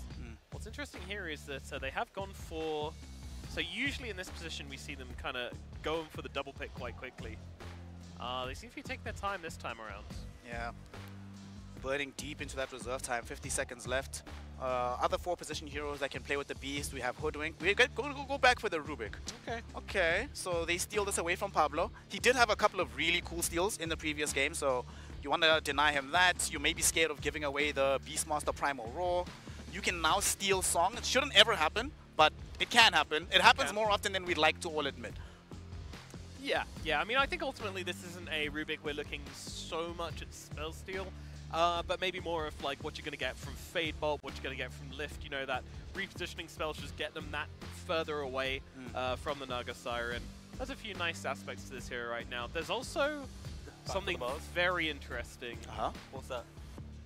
Whenever Thompson sees a Shadow Fiend in his pubs, he will pick Rubik mid every single time. Okay. I'm making that last part up, but he picks it a lot. Okay. Dramatic effect. Let me do my thing. Are you alluding to the Rubik and Shadow Rays interaction? Yes, exactly right. Exactly right. So with basically, if Rubik just spans out a bunch of Shadow Razors, they get absolutely massive. They do loads of damage. They cover up the entire screen at some point. It's just this fun little interaction between his innate and his passive. Yeah, it's pretty cool. Will we see that this game? I hope so. I hope Excalibur's willing to cook. Surely at least once we'll get to see it. Oh, we're having a lot of cooking here because while Sweden went in for the Mars Hoodwink, you know, we've seen this lane many times in the past. Very strong lane in general. Gives them some team fight, good interaction with the Arena and the Requiem of Souls. They come in Turkey for hyper aggression. We go Ursa. We don't get to see Ursa just in general all that much. I don't believe he's been picked in this tournament. What do we make of it here though, gentlemen? It's a Turkey specialty, so they actually have played it, I think once from Turkey's side, but it's the same logic of go, break the lane. We don't really see the Ursa picked up anymore because getting through laning phase is difficult, and on top of that, after your lane, you want to buy Battle Fury, then you want to Blink, then you want to BKB, then you want to Bastion. It's like you want a whole shopping list of items to feel like you can play the game, and then before that, a yours will counter you, 4-stars counter you, like cheap utility hurts the hero a lot.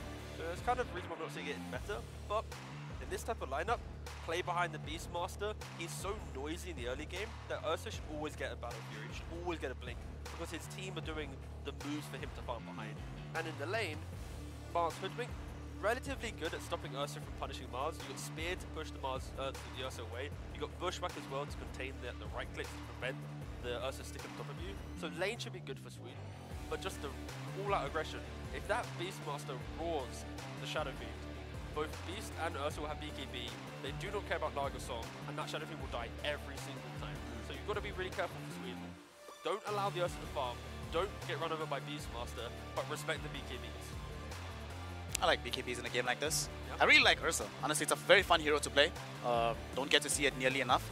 We have, I think also another cool thing about having the Ursa in a game like this is in the lane against the Mars, right? You know, very often nowadays Mars is the one that's playing up, challenging the other person, challenging the enemy carry. Try that against the Ursa and see how well that's going to go out for you. Well, also in the last game, we praised Excalibur. Like, he had a lot of pressure on the Storm Spirit to be a playmaker, to buy time for his draft to come online. He had a pretty good score. I think it was like 12, 4, 12, 7 or something with Storm Spirit. He was like high, like even though he died several times, he had high kill participation. This time around, in their second pick, and his hero most likely will be last. Technically, they can flex Shadow Fiend to mid and safe lane. Maybe they are doing it. Excalibur's just going to take the Shadow Fiend, depending on what they see. But I feel like if Excalibur does have that pick, it is so important. And they just took for Storm Spirit once again, as they were actually first pick. I got baited by wording on the thing, but it's fine. Oh, so what is... Oh wait, no, they were last. We have a PNG mystery last hero. pick again. So they were last pick. Alright, so we have Primal Beast at the very end of the draft here. So that's gonna be the hero that like moves in for them. He's playing from the mid lane, it appears, for They GTI. hate Shadow Fiend. Yeah, because it sucks, dude. BKB Raw. So Raw for BKB.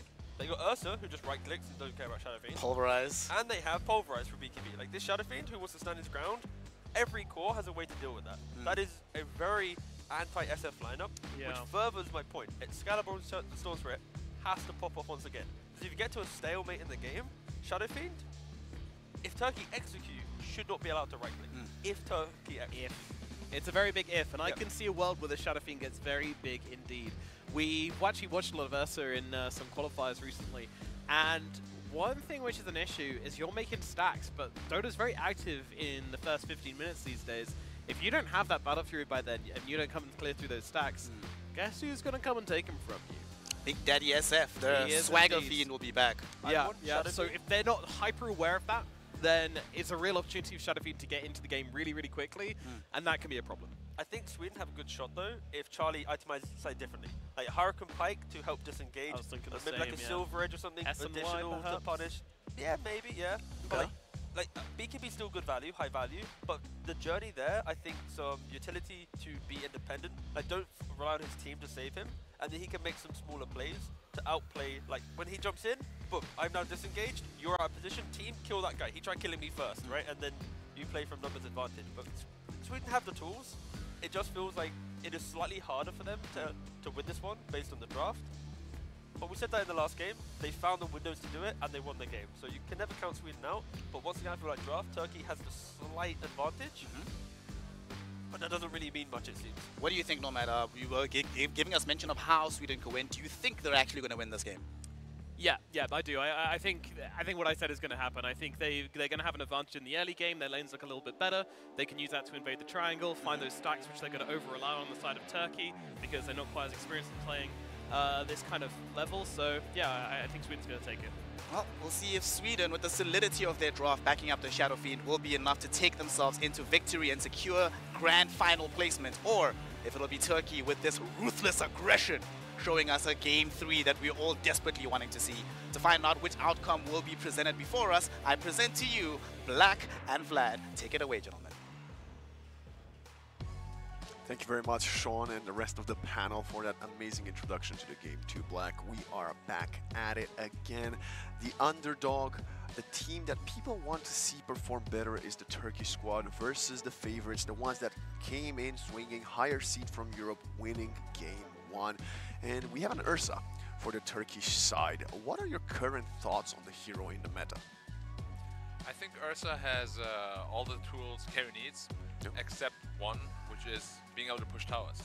However, they have a Beastmaster for that, so I think it could be a fantastic Ursa game, but what Nomad alluded to is a very valid point, because if his early game doesn't go perfectly, he doesn't get his Battle Pyramid at 15 and 16, and they in fact do have a lot of these stacks, suddenly it will all go to SF, and yeah, he will be snowballing out of control. They have good heroes against SF though, which is another really scary point for the Sweden draft. Like, SF is supposed to be your big winner. Every core on the Turkish side is good against SF. Yes, absolutely So, indeed. yeah, we'll see. They have the draft to do it. They have the clockwork as well. You know, should be fun to see. I want to see game 3, and I think we're gonna get there. I hope so.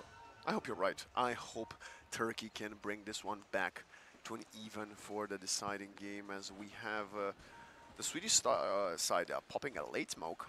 Turkish smoke already expired, and they're gonna be invading the 30 dire seconds to triangle. We battle. have Bengan on the Naga Siren, Excalibur on the Storm Spirit, Malum back on the Mars, Charlie safely in Shadow Fiend, and Pablo on the Hoodwink. Yep, not going to be able to find anything on either side, as Beastmaster is kind of walking up there. Oh, he's about to be found. If he oversteps, he's going low ground, he's going to break the smoke, gets spotted. Identical to the beginning of game 1, if you remember that. The battle begins. We have Kurt on the Beastmaster on the offlane for Turkey. Dingo this time around on the support clock. I got a... sorry, on the... What am I talking about? Stoicals on the clockwork. I gotta say, Kurt on the Sanking, other than a few very important Burrow strikes, he didn't have the impact we come to expect from Sankings in the early to mid game. And I would even go as far as saying that even Malum on the Mars in game 1 could have been more successful in the early portions of the game. Yeah, that's just what it's like. They're playing Sanking offlane really just doesn't feel that good. You don't have the levels to have a lot of impact early. Just too many items you need. I don't think Sanking belongs in the offlane, like, at all. So, this time they pick a Beastmaster instead. Much more happy with that. Top lane could get really iffy though for the dire side. Like, double melee into Hoodwink Mars, not gonna be the easiest thing at all.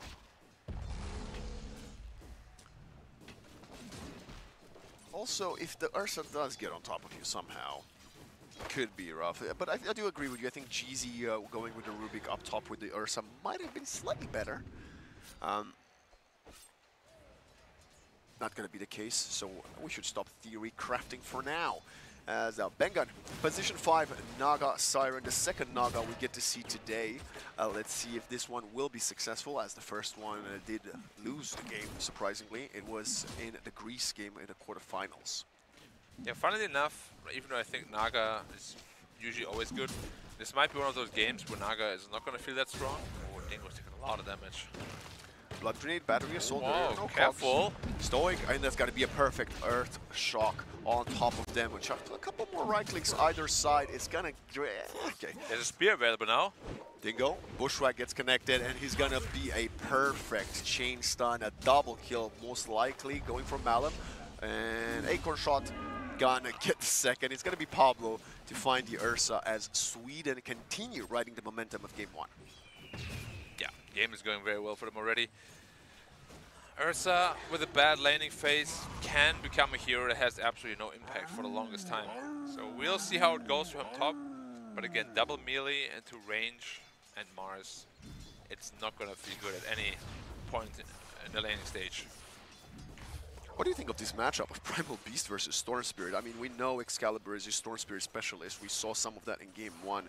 Do you think Primal Beast likes playing into Storm?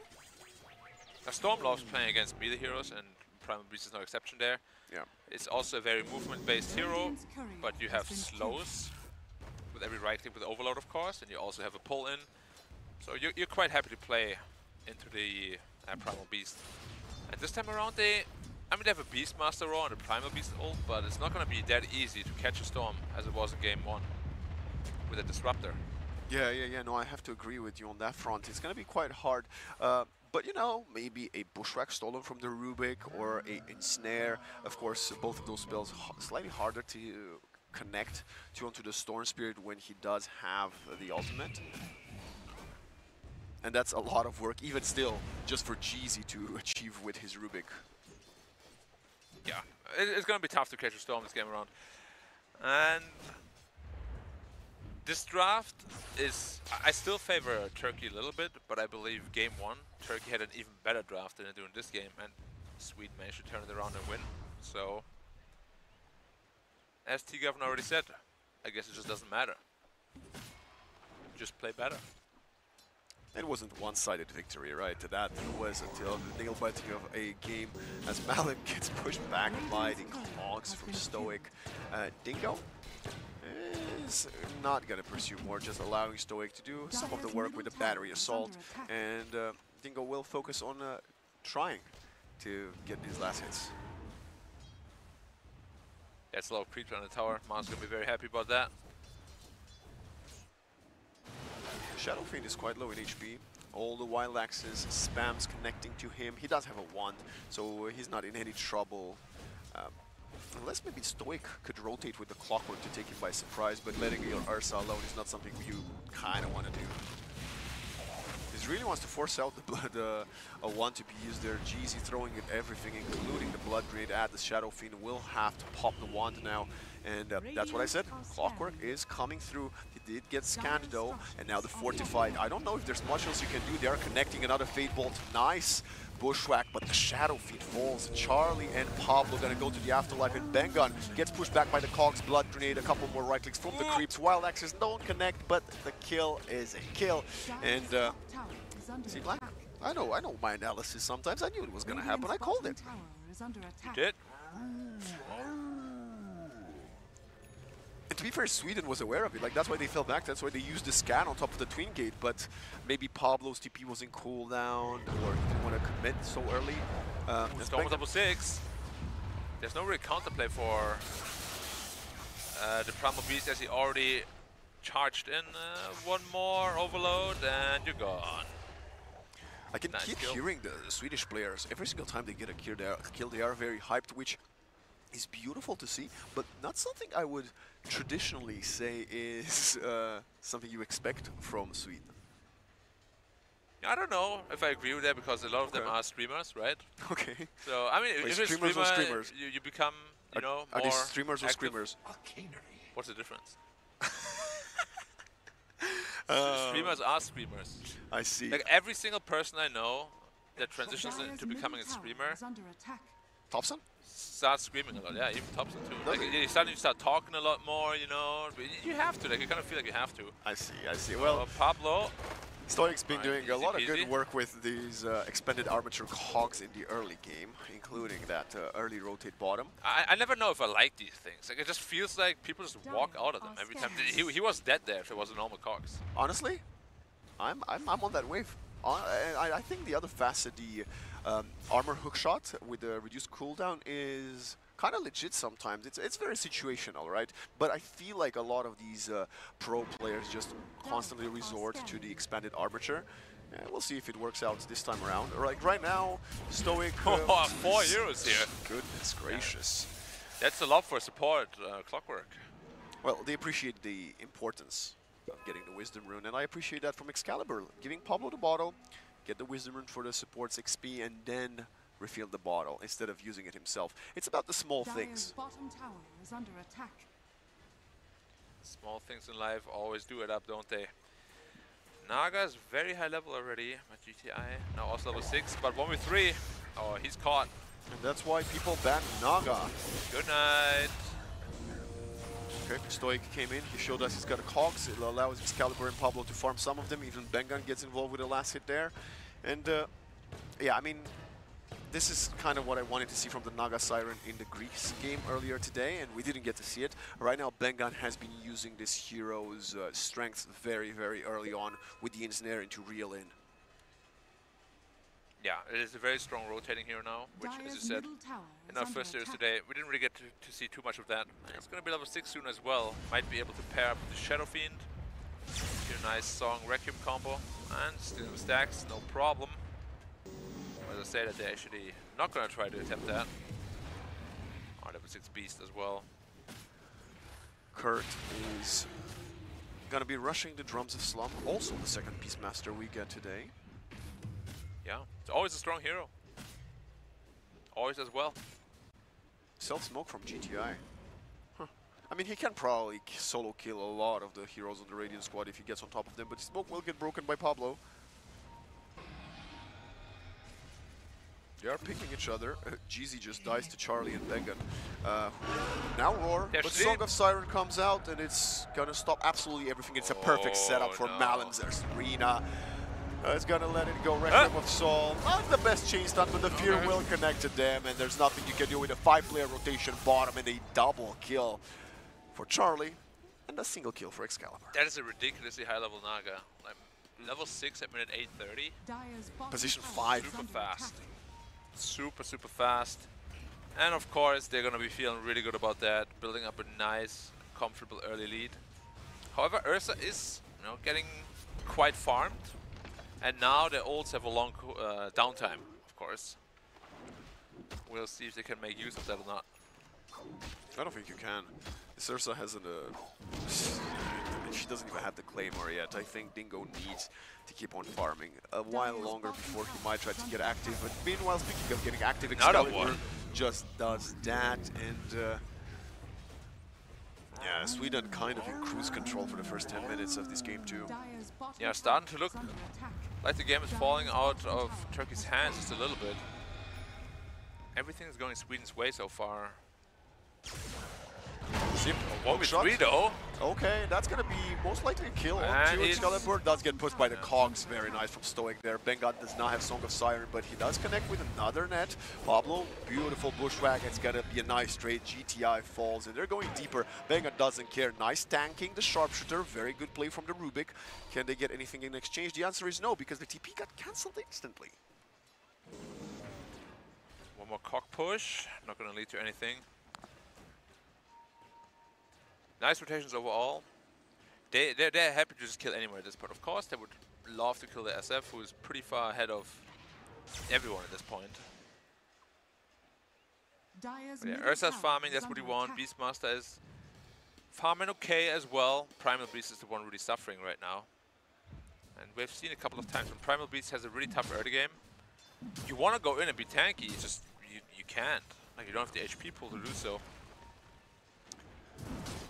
Doesn't have the facilities for that, big man, as Malum is now speedrunning a Blink Dagger. He already has half the gold for it. If he goes a bit deep, he could get caught. There is a hookshot available, but the Ursa is wrapping up around... No, he's going to go back to the lane and farm. Yeah, you probably want to wait for your cooldowns at the very least, or if you want to be aggressive. Oh, nice, they're scouting out the Ancient stack. Going for Kurt again, turns around with a roar, there is no follow-up, and that is there last forever. Stoic tries to sacrifice himself, forgets two opponents in the cogs, but Excalibur just ignores him completely, and he's gonna go get the kill, 2 for none. And the stack. It's not looking good. Okay, GTI might finally find something in the form of Pablo's life, but you know, it's a small price you have to pay for finding all the success you had in that initiation. Yeah, well, good news is Ursa at least is very close to his Blink Dagger. Sorry, as Battle Fury, and he is a hero that can take over games. We've seen him many times. Yeah, you just need your teammates to stop dying. Well, it's not easier trying to, you know, get their own core items up as well. Yeah. That's the problem with Beastmaster. If you want to rush Axe, sometimes it can get abused quite hard. Because you're not strong without the Axe, and the 4k gold spent is not like invested in a pipe or Helm of the Overlord or anything like that. He's also lower level than Bengan on the Naga Siren. 7 for the Beastmaster, 8 for this Naga. Yeah, the Naga is huge. Yeah, Bengan is, I mean, taking over this game completely. You give him the best hero in the meta, he's gonna actually find success with it. Yeah, I like it a lot. Showcasing why Naga is considered to be so strong. Exactly. Well, Battle Fury's up now, so the Farm Fest may continue. Got a good timing. Like, pre-minute 13 Battle Fury. It's fast. Yeah, it's really good. But then you compare him to the SF, who's sitting at 7.8 already. That's kind of nutty in its own right. Yeah, I mean, the Shadow Fiend and the Naga Siren both are considered two of the strongest heroes in the current patch. And right now, like you just mentioned, this is proof of why that is the case. We have to keep in mind, though, SF is still incredibly hard countered by all the heroes on the Dire side. So he might have a good game right now, but it can change in an instant. Pablo, is he going to get pulverized? No need even. Yeah, but Pablo tanked the gank there. Would have a hook shot. Okay, connecting to the Shadow Fiend. This could be the TP coming in right away from Excalibur. GTI is not sure if he wants to commit there, and is just gonna sacrifice Stoic to the Radiant hero. Steals the bounty rune and then falls back. He's actually gonna run away. Bengen would love to throw his 25-second long ensnare onto him, but he will be safe. Yeah. Gold lead is diminishing a little bit, and Ursa hasn't been touched in forever. So the game, I would actually say, stabilized in quite a nice way for Turkey, because Beastmaster's also still farming. His axe is just around the corner. Sharpshooter, boom. Ooh, actually rebuked him out of it. A bit of a... But it doesn't matter, of course. Displayed Naga Siren. Oh, the anti-combo. This is not ideal. GTI is still a very beefy boy. He's actually going to run himself into the song to buy more time. He's trying to onslaught, but nothing else is... well, nobody else is there to help him. There is no follow-up. I mean, this Primal Beast, the reason you play with Primal Beast, and that's what we were kind of mentioning in Game 1 about Mars, you want to play alongside someone, but Primal plus Clock, we saw it down bottom, not the best interaction. Beastmaster is AFK farming, so is the Ursa. That means the only pairing you have is the Rubik, and he hasn't really stolen any big spells to deal that follow-up nuke damage. Yeah, good news though is, if you could get a bang, and it would be massive. Got a hookshot, but no backup. Once Beastmaster has axe, there should be potential for plays. It's now flying out to him. He probably wants to continue farming until he gets his blink dagger as well. But not all is lost. Like, Dingo is pretty farmed at this point. And again, we can never forget, Beastmaster, sorry, Shadow Fiend this game, is going to have a tough time no matter what, no matter how farmed he is. Oh, I don't forget. But let's see if Sweden will maybe overcommit at some point. Allen does get a hook shot. GTI right on top of him. Pulverize 1, 2, 3. And it's gonna fall. He is pretty tanky. And we saw a bit that odd interaction within the expanded armature cogs. But it's the first kill in a long time going in Turkey's favor. Yeah, and the net worth is steadily... The net worth lead rather is steadily increasing more. Any follow-up? You can't solo kill him, right? Yes, you can. I think if the Hawk would have changed on him, there might have been a chance. But the Hawk bounced on top of Excalibur right as the roar popped, and then by the time the dive reset, it was too late. It was very close, though. Yeah, the only way you kill him is if you wait out the maximum duration for the root and then roar him. But then it gives Storm the time to pull you and then jump out. Yeah, it's a tough kill no matter what. But it was a good attempt, right? I mean, at least we see that they have the strength, 2 heroes to kill Mars up top, almost a solo onto the Excalibur. And it is only a 2,000 gold lead, but it just kind of feels like more. Yeah, it does. Naga Song is almost back up again as well. SF, of course, sitting at 5 kills, so a nice amount of bonus souls for him. But you can see the game stabilized very nicely for the Turkish side, actually. And now it's Sweden giving them a ton of respect, which they deserve. Yeah, because their lineup right now is strong. BKB is around the corner for Primal Beast. Dingo is now ready to fight. Roche is getting... Oh, this could be a big one. If they can sneak in... Oh, they know. Careful now. They keep going. Rubik's coming to the Twin Gate. There still is a Song, a Siren, but they don't have enough damage enough, and they're gonna jump in. They're trying to find someone to go onto the Storm Spirit. This is a very elusive target, and Rina onto 2. Bushwhack does not connect. Instant hookshot onto 2. This is a very good play from Stoic. Oh, the run SF! Onto the Storm. there is only a single casualty, and the Requiem comes out. Now they're trying to chain up. Excalibur doesn't have that much mana, and we have the turnaround from GTI connecting onto 3 heroes. And now another Pulverize, 1, 2, 3, and it's a perfect Fade Bolt from Cheesy, just getting himself a nice triple kill, and it's almost a team-wide. GTI runs up high ground, and Charlie, he has a pike in 1 second, he's got to go forward, really wants to connect, but will be telekinesed up in the air, and Dingo puts him to the ground. And Roshan is your big prize at the very end as well. When you're the Ursa, you want that first Roshan. If Sweden would have managed to snatch it from their hands, it would have been massive. But being wiped and allowing Dingo to take the Aegis, Turkey is back on the horse. Yeah, well, now you could even argue they have a bigger lead because we just saw SF, he just can't do anything. Oh, careful with the blade mail though. Ooh, okay. Sometimes you just gotta give up. You're like, you know what, I maybe would rather go for the farm. It was also a bit scary because blade mail was still up. I mean, it's still worth it, right? GTI, like, it's a Primal Beast for support hoodlink. I would have went for it. That's why I'm not a pro player. But yeah, this is the problem with SF. Like, he itemized in a very defensive way, which I think he has to.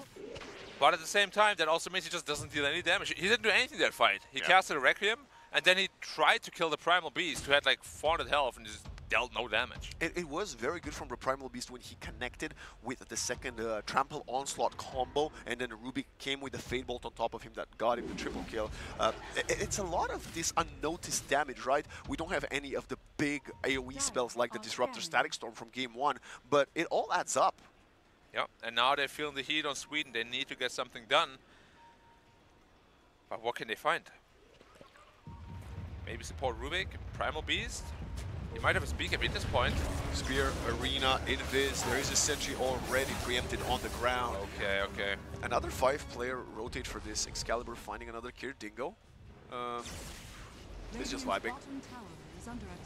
But just before the kill, Primal Beast did purchase his BKB, so he's not going to lose that much money. There's also Yules here for the Hoodwink. Is he going to look for the kill on Kurt? It's a pretty free one on the Hoodwink, if he wants it. They don't have the vision. He doesn't really want to throw his life for a support in the tier 2. As Stoic steals an illusion rune. It's Clock Illusion versus Naga Illusions. What is Dota 2 this time? She's got a full Solar Crest as well on the Naga Siren. He's rich. The Philosopher's Stone as well. I want them to go for farm and more. I want them to really go for that Tormentor on both sides. Jetpack, teammate telekinesis. Oh wait, no, what? They've gotten the Tormentor? Maybe that's why the Ursa is low HP. Who dropped it? Not sure. Well, I think Sweden should also do the same, right? The Shard of Naga, we spoke about how important it is. The Boomerang is also a pretty decent spell. BKB on Ursa, he is more than ready to fight, and his smoke up straight away. They do have the reset button, of course, of the Naga Siren still, but double BKB means you catch the SF, he's dead, whether you sung or not. Radiant's middle tower is under attack. Oh, they might be running into him as well. You could roar the Naga and pulverize the SF, right? Oh, there's the Naga right there. Or pulverize the Naga and roar the SF, that also works. Ursa's on the SF at the same time. Yep, that's what's happening. And he got roar too. There. Yep. One by one, they're going to the Afterlife, and that's going to open up the map for them. And they might steal the Tormentor, but they're going to start with the Wisdom Rune first. Look at look at Stoic. He's like, I'm taking the Watcher, guys. Can we head for this, please? Dingo? He's like, nope, no enrage. I'm not doing it. Yeah. Well, still 1.5 minutes left on the Aegis. Dire's bottom tower is under attack. And I don't want to be that guy, you know, but you are that guy. I'm not sure what SF can really do this game. I think the name of the game might be later on when we will have a Naga Siren with a bigger AoE song and then an Electric Vortex AoE. You come in Requiem. But that's the thing, they're all gonna have BKBs. Oh, we want a combo? BKB. Oh, Excalibur. Oh, he got lifted and there's a Pulverize Pulverize available. Hookshot just for the safety, and once you are gone, no more Storm Spirit.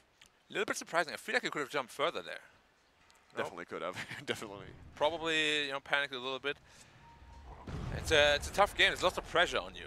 I can definitely say as well, the Swedish team has been completely silenced over the last 6 minutes.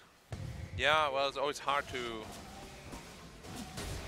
be very motivated and high spirits when the game is really going against you. And yeah, obviously we spoke about it many times at this point. It's beating a dead horse, but the draft is really massively in favor of Turkey. And this game around, they're making it work very nicely. They force out the tier 2 fortify. Yep. And Dingo wants to maybe go for all of it. I don't think his Aegis has that much longer, so he should be pretty safe there. They're going to even use the cogs to create some separation. They do see the Beastmaster with a very deep placed Observer Ward in the Dire jungle, but he's going to blink out.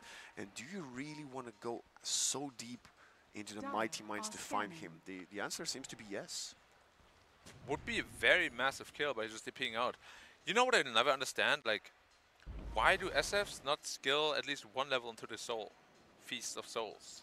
There's also this attack speed talent with it. It's of course, you sacrifice a couple of souls, but if you pop it after like a Requiem, it's a massive amount of damage increase. And I feel like it just takes like one player to do it, and then everybody will do it, but literally every person right now is just skilling stats. Completely skipping it. And honestly, as a support myself, I have the same question for you, because this is an answer for you, dear Black. I've been theorizing that 1 point it would be so valuable. Dire's structures are fortified. What is the idea here for Turkey? They know they're massively ahead. Do they just want to control the bot side and give up top? I think so. I think they want to trade because for some reason they might be afraid of fighting without the Aegis. It doesn't feel good to trade them when you're this far ahead, especially when you have triple BKB. And triple BKB for you means we are invincible, we want to kill you. I think vision disadvantage is quite a good reason for them not to trade, especially when you play the tier 2 up area by the Mighty Mines. The team that gets there first has the first Cliff Observer Ward, so they have the upper hand from the get-go. And they now also have a bash on the Ursa. So he can practically solo kill almost anybody at this point.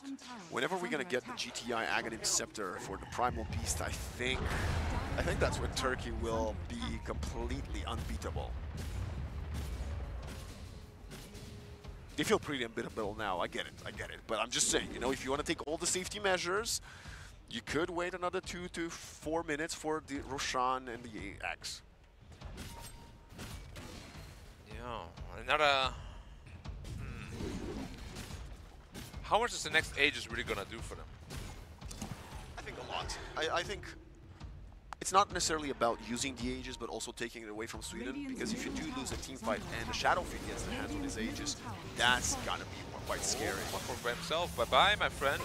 Or as I said, maybe not bye-bye. He's pretty tanky. Okay, bye-bye. Oh my goodness, GTI jumps onto 4. It's a lot of splash damage. Instant roar, and the Shadow Fiend gets forced out to the low ground, but the Pulverize is there. Song of Sirens is not going to be enough as the BKBs are running them through. We have a buyback from the Shadow Fiend and the Clockwork. Pablo does manage to throw a Sharpshooter in, but look at Excalibur, he's just falling. Another buyback. Record of Soul does not connect to anybody. It's a couple of mistakes from Sweden. Malin misses the Spear of Mars, but they're still going for this. They're going one by one. Excalibur's out of mana. Collecting them all. They're falling. Excalibur, this could be a dieback for him if they turn on top of him. And look at the cogs. They're pushing it back. He's dead. He's out. He's gone. The Shadow Fiend is alone. He also bought back. This is a complete disaster as another Pulverize can't die as well. They are all collapsing at their feet, and Turkey are destroying Sweden bit by bit. It's a full team wipe. Finally, a kill goes back for Stoic, but he's the only saving grace. Pablo collapses. Jeezy with the triple kill, and this might be game. SF just can't do anything. The buybacks as well, like they felt the need to do something. Of course, like you invest so much money into buying back, you need to get a couple of kills in return, but nothing. Ursa still didn't use Enrage at the time, just enrages, runs away. Everybody else disengages. They're playing really, really well, Turkey, this game. The early game was a bit rough. They probably felt the pressure a lot more, but once they got things going, they never let it go so far. And you saw the song as well. Yeah, his song, 5 heroes, but we got triple BKB. We don't care. Your SF is dead. That's why they bought back. They wanted to go for the fight again when the BKBs were off. But you can't miss so many spells in a row. The Requiem was completely off the mark. The Spear of Mars was off the mark. And yes, they no longer had BKBs, but you had no other spells to use on them. Yeah, it's a game of inches, as they say. Well, it's many inches in favor of Turkey so well, the last 15 minutes. Lots of inches going there, well, yeah. But as we know, you know, like a little bit of a... if SF ult connects a little bit better, maybe the team goes their way, but now it's a free Roshan for the Dire. It's gonna be a cheese and an Aegis. You couldn't kill them before. Good luck killing them now. 17,000 gold lead for the Turkish squad. No more buybacks on the Shadow Fiend.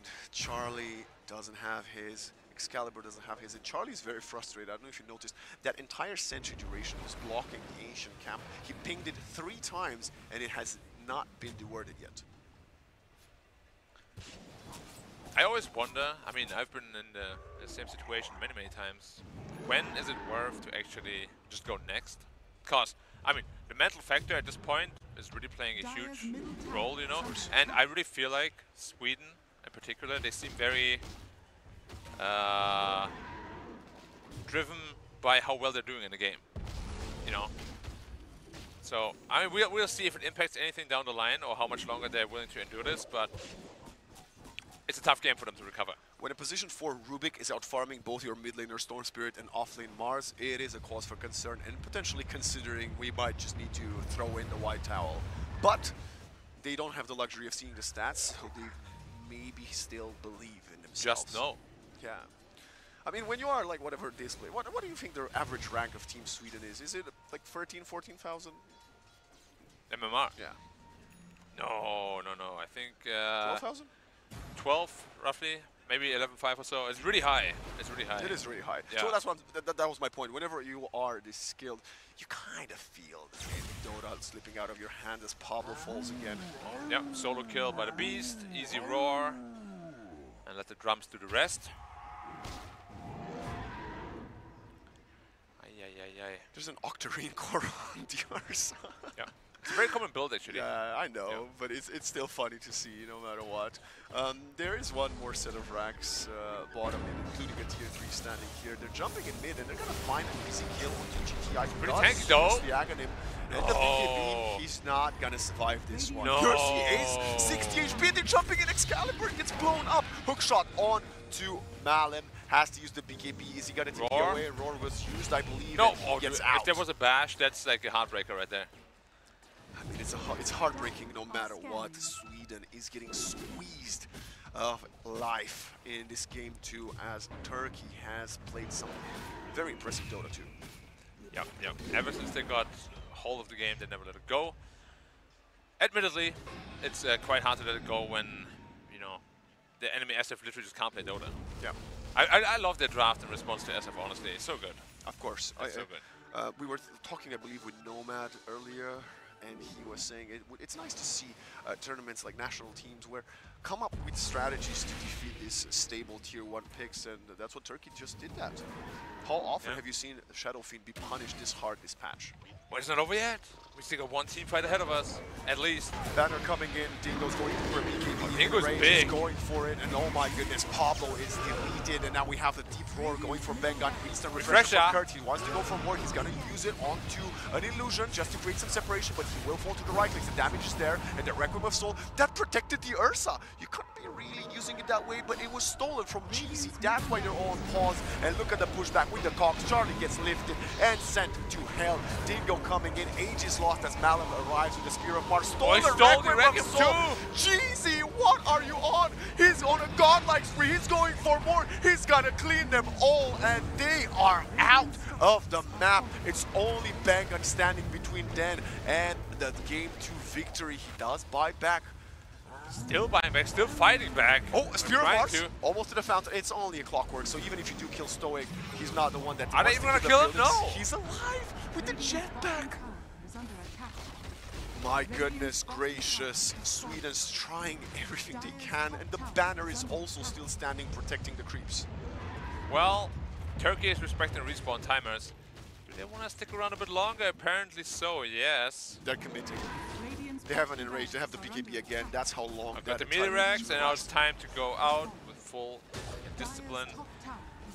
Yeah, 28k ahead now, and I gotta say, sometimes it's time to do it, you know? You gotta press the magic buttons. I think at this point, if you didn't call it earlier, right now you're just playing to maybe get over the hump. Yeah, this could just be a case of kind of digesting the loss. Yeah. You know? And kind of planning ahead what you maybe want to do next game. Or maybe this is the Or maybe just kill him. All right. 2.1k gold lead. Gone. Wicked sick kill streak taken there. I actually think at this point, I mean, of course, killing the Ursa is massive, but I think killing Jeezy's Rubik, who's racked up, I believe, about 10 kills at this point, might have given you even more of a gold influx. Well, look at him, 10, 2, and 16. He has the Axe, Steel Storm Requiem, and the Spear of Mars. Yeah, I mean, with these two spells, he can actually solo kill the SF probably. Yes. If he wanted to. I think he can definitely solo kill. I think he can solo kill anybody who's not Mars. Maybe even Mars. Because to be honest, like the only thing SF is going for, oh, you're dying, don't do it. They're killing themselves. Kurt, you can't be doing this, my friend. Okay. At GTIs, I got it by myself. Nope, it's already back to full. Round 2, hookshot stoic. Okay, the first duel didn't do it. The second one will finish it off. Oh, that's entertaining. And he now gets the boulder toss. Is that what it's called? Yeah, or rock toss or something, I'm not sure. Well, he throws a rock and it breaks up into more rocks. Oh, they're smoking up. Sweden's going for the last hurrah. They still they know for sure. The lanes are pushing in and nobody's defending. This is the cookie cutter Dota knowledge. If they're not defending lanes, they're doing something. At least Excalibur has a BKB. It took him way too long to finish it, but he does have it now. How's our SF looking? Purely defensive still, 3,000 health. It's a lot of health, but health doesn't do anything to you if you cannot hit back. You gotta be able to hit back. You gotta be able to kill. And despite how great of a start Bengen had, ever since we spoke about Solar Quest, what was it, minute 14? He's only finished another Glimmer. Alright, it's go time, 5-man smoke. This is probably also a pretty obvious one, but at this point, all Turkey needs is start the fight, and you're good to go from there. Kurt's dealing with the illusions, do not want to allow Bengen to cut the wave or pull the creeps away from the push. Deep scan, Excalibur's about to walk into it. He does have a BKB, but he's getting bashed and chained buyback. Leashed. No buyback for him, and we still got double roar. Someone use a trusty shovel, get a bounty. He needs 200 gold. Radiant's middle tower is under attack. Creeps are in the opponent's base. Only top lane seems to be pushing out. Dingo hits the tier 4s. There is no fortified for the Swedish side. Good news is their building damage is pretty horrendous, so they won't be able to finish the game just yet, I think. GTI just went to whack the tower once. He wanted to double check. You said their damage is non-existent. We were like, oh, yeah, he's right. Then we go back. They are sitting so comfortable on the Radiant high ground. It's quite crazy to see. When is Roshan gonna spawn? That is the time Sweden has to figure out a plan. There's no way they can defend against the next Roshan. It's literally impossible. So they have to come up with a plan to fight the next Roshan. But it spawns really fast and they're nowhere nearby and they're gonna be in trouble. Alright. Kick them around. Got nothing better to do right now anyway. Smoke is up. But again, it's super obvious. They're not pushing out lanes. There's only one place they can be, and that is top. Oh well, on the way towards top rather. Roche is up now. The boar is in the pit. I believe they spotted it, or the boar. Did the boar just die before the Roche spawned? Anyway, they should not do Roshan. They know they're smoked 100%. Just be in position. Okay, they're gonna catch Easy first. Oh, he blinks out. That would have been such a massive kill to kick things off, but now GTI is invis next to the Radiant team. He's spotted 2 of them, but he's playing it safely. Doesn't want to get caught by an unexpected sentry. Roche already down to half HP. All they have to do is wait. The creeps are all pushing in, but they're going for it. They're taking it easy, but they're not taking it easy. Zipping in, they're going on top of the Mars. Mallet, there's nothing you can do. They want to kill Stoic, but there is a roar all the way up north, and it's going to be the clockwork to fall in just a matter of seconds. Song of Siren comes in, roar onto the Shadow Fiend, and they are all offsetting. Nothing is actually going in the dire side. It's a stolen song again! Yep. Jeezy, you are unbelievable. And now the song's going to go out. There's no more BKBs. They're trying to chain stun. You have yet to use the Mars Arena, but the Naga gets killed by Dingo. Does not have a buyback. Jumping onto the high ground. Trample, GTI. wants to get a kill onto the Mars, but Malim's still Don't alive. Requiem. They're trying to get out of there. Hookshot does not find anything. Dingo is going deeper for Charlie, and the Excalibur is there with a Vortex. They're just right-clicking the Shadow Fiend. You need to protect him. He does not have the Requiem to BKB. He's trying to get a kill, and he will find one, but the Shadow Fiend is also being killed. Pulverized, going in. Excalibur is gone. Double kill is Cheesy. Steals another Requiem. Pablo wants the TP, but I don't think it's gonna matter as the Fate Bolt is there. Godlike spree for Jeezy, and it's only Malum standing in front of his tier 4s. Well, the resiliency has to be commended. I don't think many players and teams would stay in this game. Oh, Jeezy steals the bulwark. It looks very funny. He does have the Aghanim, so he's slightly more efficient than the Mars one. And I love how you were saying in the game 1 of this series, you haven't seen such an impactful support as Stoic was on the Disruptor. Well, in this game, Jeezy with the Rubik wanted to prove us that he can replicate some of that as well. The buybacks are not invested yet, Black. Yeah, well, if you don't buy back soon, there's nothing to buy back for, because the game is over. You have to do it now. Excalibur, they're going in BKB. Kurt turns around with a roar. They cannot get down top Storm of them. Requiem still. Another Requiem that was still available. Excalibur is just eating all the AoE damage, and Dingo's focusing the Ancient. Buyback from the Clockwork. Look at the cooldown. cooldown. Off, and they're falling back. His Requiem only has a 1-minute cooldown. It's almost halfway gone already. He doesn't even want to steal another spell because that would reset the Requiem. The Requiem is ridiculously strong on Rubik. Like, it did so much damage and the fear duration as well. Instant cast time as well. Bushwhack, Dingo does have the Aegis, and now another hookshot in from Stoic. Cogs 1-2 in front of the base. Excalibur is out 100 seconds. GTI is just right-clicking the fountain. They're pulling, reeling in the Clockwork to the fountain. Dingo blinks away. They really want to finish this one off, and Turkey will do so successfully as they are taking the semi-final to the deciding game 3. Yeah, well played by Turkey this time around. Not too eventful. I think the draft kind of spoke for itself. The early game was good for Sweden, but we kept reiterating on the fact doesn't matter how good the early game is if you're just out-drafted. Like SF, Charlie, he just had no Dota to play. Honestly, like, what could he do? He couldn't do anything. Like, he tried really hard with his itemization. I think the items were quite good, but again, what can you really do? You can't itemize for anything. And yeah, Turkey, more than anything, just showed how good the draft really is.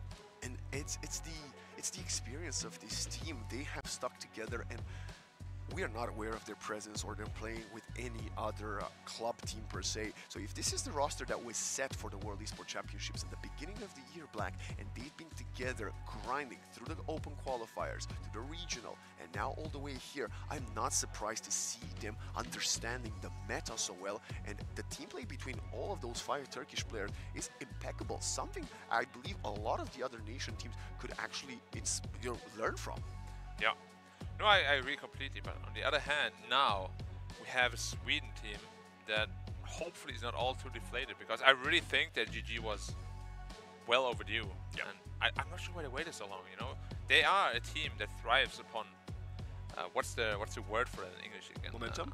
Momentum, that's the one I was looking for, that's right. As always. They thrive on momentum, and that was completely taken away from them. Yes. You know, like they had none of it at the end.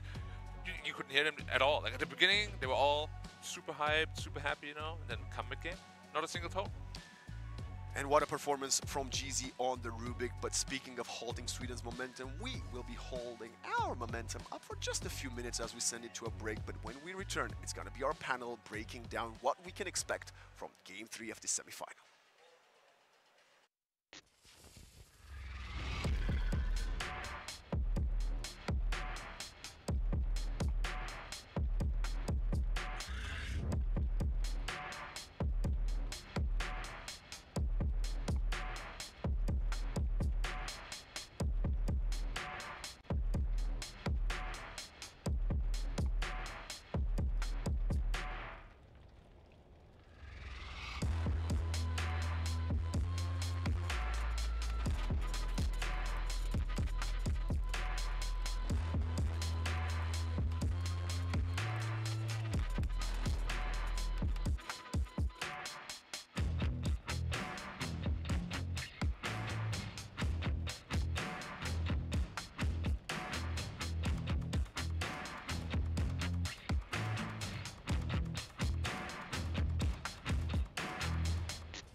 no problem. If you had a gun, shoot him in the head.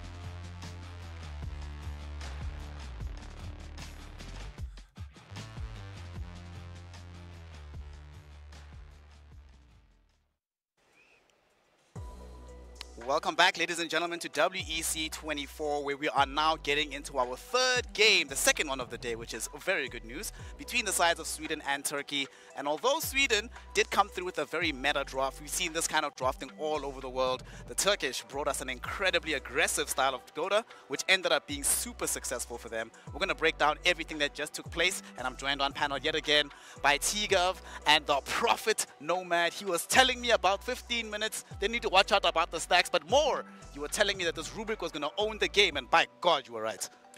Yeah, I guess I did slide that in there as well, so I'll take that one. 1 out of 2 ain't bad, but yeah, I mean, Rubik kicked off. Yeezy Rubik, very, very strong.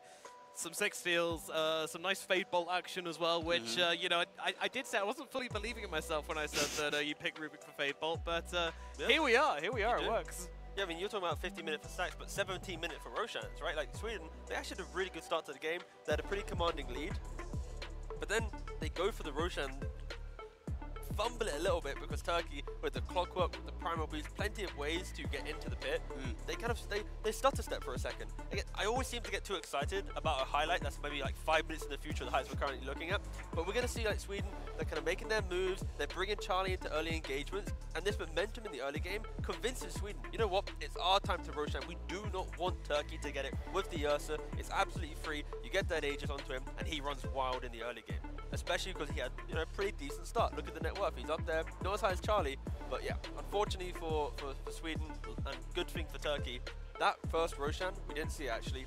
Yeah, Turkey swiped it away. They punished Sweden, and from that point on, there was like, it felt like Sweden had nothing left for them to really play into. And I think after that fight, like all the things you were saying about Shadow Fiend in the pre-draft was like kind of coming to light, where we just saw how many tools that Turkey had to deal with him, and if this Shadow Fiend wasn't leading from in front, then he was going to have a rough time. But you know, we saw her be able to get a few licks in here and there, but ultimately killing him just felt really easy, I feel. Far too easy just over the course of this game, and they kept being able to yet again keep breaking these fights, right? Only a couple of times did we see a super successful song as the game was scaling later and later. It did really feel, looking at these heroes, you were mentioning, we have Ursa, we have Primal Beast. They don't have to be in the same place at the same time. You could song us, but the fight is still positioned badly for you afterwards. I mean, 2 games in a row now, Turkey have lineups that are so aggressive, but not in the sense of just like pick off, more just the tankiness and how quickly they get online, right? Like in game 1, a Timber, a Sandking, just so many layers of jumping you, finding you, and frontline. Like frontline is a thing that's so important in Dota, and right now, look at Sweden's lineup. What frontline do you have? You've got what? Shadow Fiend with some items. Other than that, everyone else is like a re-initiator. Naga wants to use Song when you're jumped. Mars wants to use Arena to jump. Hoodwink wants to play for the turn. Still wants to jump. Everyone's jumping. Look at Turkey though. Ursa, he wants to get into the middle of the fight. Soak some damage. Clock, into the middle of the fight. Primal, middle of the fight. Beast, middle of the fight. Like, there is such a difference right now that Turkey, both of their drafts, have so many layers of I'm going to be tanky that I think maybe Sweden need to think about this. And we saw it actually recently in some qualifiers. The Ancient Apparition was rising up in popularity with like a Ukrainian player called Kaori. That could be an answer here, because 2 games now Turkey have leaned on tankiness to be their big kind of, you know, their trump card. Where's the countermeasures? And maybe in game 3 Sweden identify that as well, because I feel like it's glaringly obvious, and I'm hoping Sweden identify that. Otherwise we could just see a repeat, especially if Turkey get this type of draft again. This is probably one of the strongest Turkey drafts we're going to see in the tournament. Perfect for their kind of playstyle, hyper aggressive, always online. Very few times, except for the couple of fights where they were playing around Roshan on Dire side, very rarely, Nomad, did we actually see them on their side of the map. Even when Turkey were behind in the gold lead, you saw most of the fights are either on the river or on the other side of the river. So even if they lose that fight, Sweden is the one that's moving to address them. They're not the one driving things forward. Going into the third game, do you think Sweden should start to think about maybe we also need to be the ones that dictate the pace of the map? But I feel like that's what they tried to do in this game as well as the thing. Like, it just kind of felt like this Ursa ended up being an unstoppable force. I don't know if they were getting too distracted by the supporting cast around the Ursa and not actually dealing with the man himself.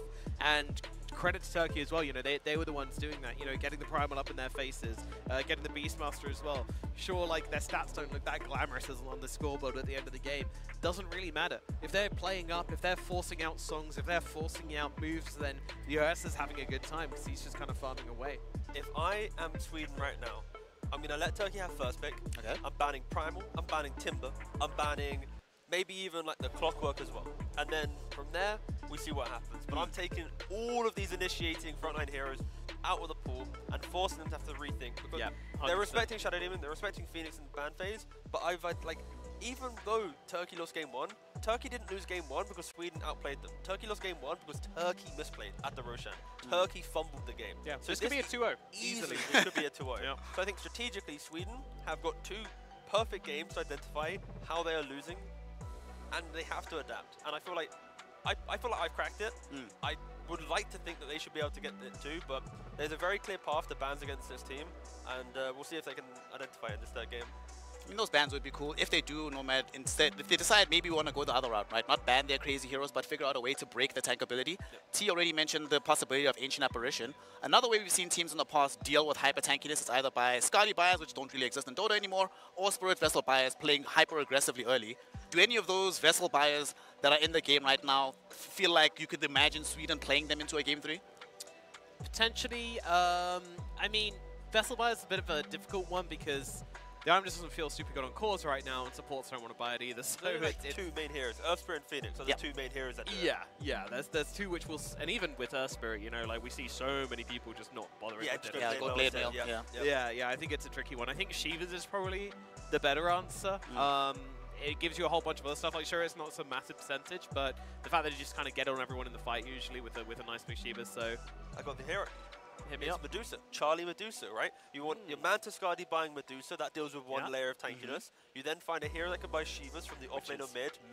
Many can buy it, right? Vessel you probably ignore, but if that's how they want to respect tankiness, that could be a way that they approach it. But to rely on just like Medusa being the main hero, it's been banned out. I think both games Turkey have banned it out because they respect Charlie Medusa highly. So it's like, you either ban the heroes, you either get Medusa early, but open yourself up to getting countered to like an anti-mage or something, which is pretty hit or miss nowadays. It still works though. Yep. But again, I feel like we've all kind of come to the conclusion there is a path for Sweden to walk, and maybe moving away from Mars could be an option, right? Because Mars does lock you into, I buy Blink, I buy BKB, I press Arena. That's good, but against this type of Turkey strategy, does it really reliably help you? Like, yes, it's good for securing a fight or 2, but does it counter Turkey? No. Yeah, like, does it enable Sweden? Yes. You're not killing a lot of these heroes inside one arena as well. Like, we even saw in the last fight with the Primal, they arena him, and they spear him, and they still not dead, so then they pop the song, and then he charges, and it's like, sure, they get the kill, but then, like, they're just not doing anything for, like, 4 minutes, whilst the entirety of Turkey just farm up, and this Ursa's just farming through the jungle like an absolute lawnmower. It was ridiculous. So, yeah, I also think there was a pretty... electric lawnmower? Or like oh, no, we're talking full petrol, you know. It's eating the planet. Maybe even a ride-on. I don't know. Yeah, really plowing through that garden. They've got a big garden. Huge garden, and yeah, the Ursa's just chewing through it all. So, I mean, that's the thing. He had so much garden to mow that game. They need to restrict his garden somehow. Bring in the fences. So, yeah, ways to do that. Answer the initiators. Are they doing it, T? Yeah, they've done 3 out of 4, right? They good. still respect Phoenix quite highly, hence they're putting it in, but they've still banned out Primal, Clock, and Timber. The only one that they're leaving in the other one, what's the other one I was calling for? Was it Tusk? No, you called for Clock, you said Primal Beast, and then you said Sand King or Timber? Timber. Yeah, to be fair, I threw Sand King into the mix, but my main 3 were these, so you know what? I'm pretty happy. They've walked the correct path. Step 1 complete. I have another outside shot. Step 2 win. Another outside shot from the offlane as a hero that can, if you don't want to be playing Mars, right? If that's the agreement, pick something that has a bit more dynamism in the game.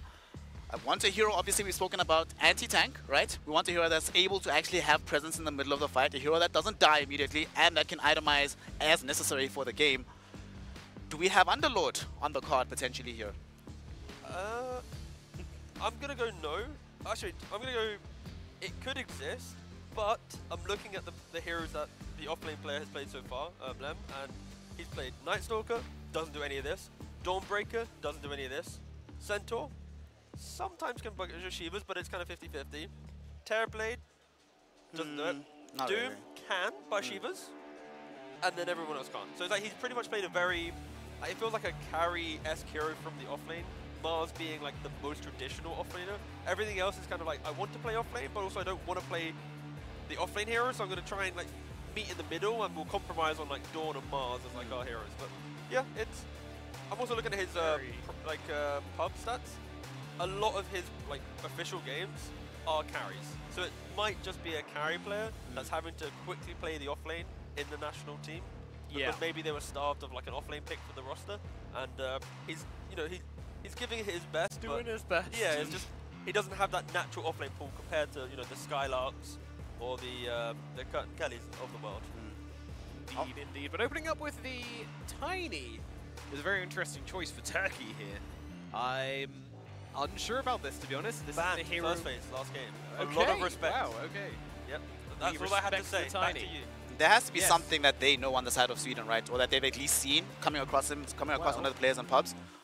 This should be mid-tiny. I'm not expecting, with Philippines out, surely we're not having any more big role changes of these heroes, No, right? I think it's like Jeezy on the support.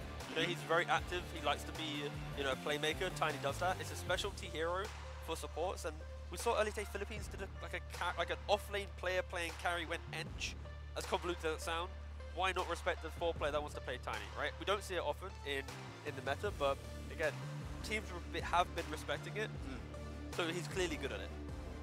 But mainly probably 4 position, yes. All I know is I'm excited. Wherever it goes, I'm excited. I just want to see who this secret Tiny player is. It's like a deduction game. Who is the Tiny player? But only we don't know the answer. Now Sweden, they grab themselves the Shadow Demon, a hero that tends to be picked in the first phase when led through. We have some save right now. We've got the Demonic Purge as the ultimate. We get the Cleanse for later.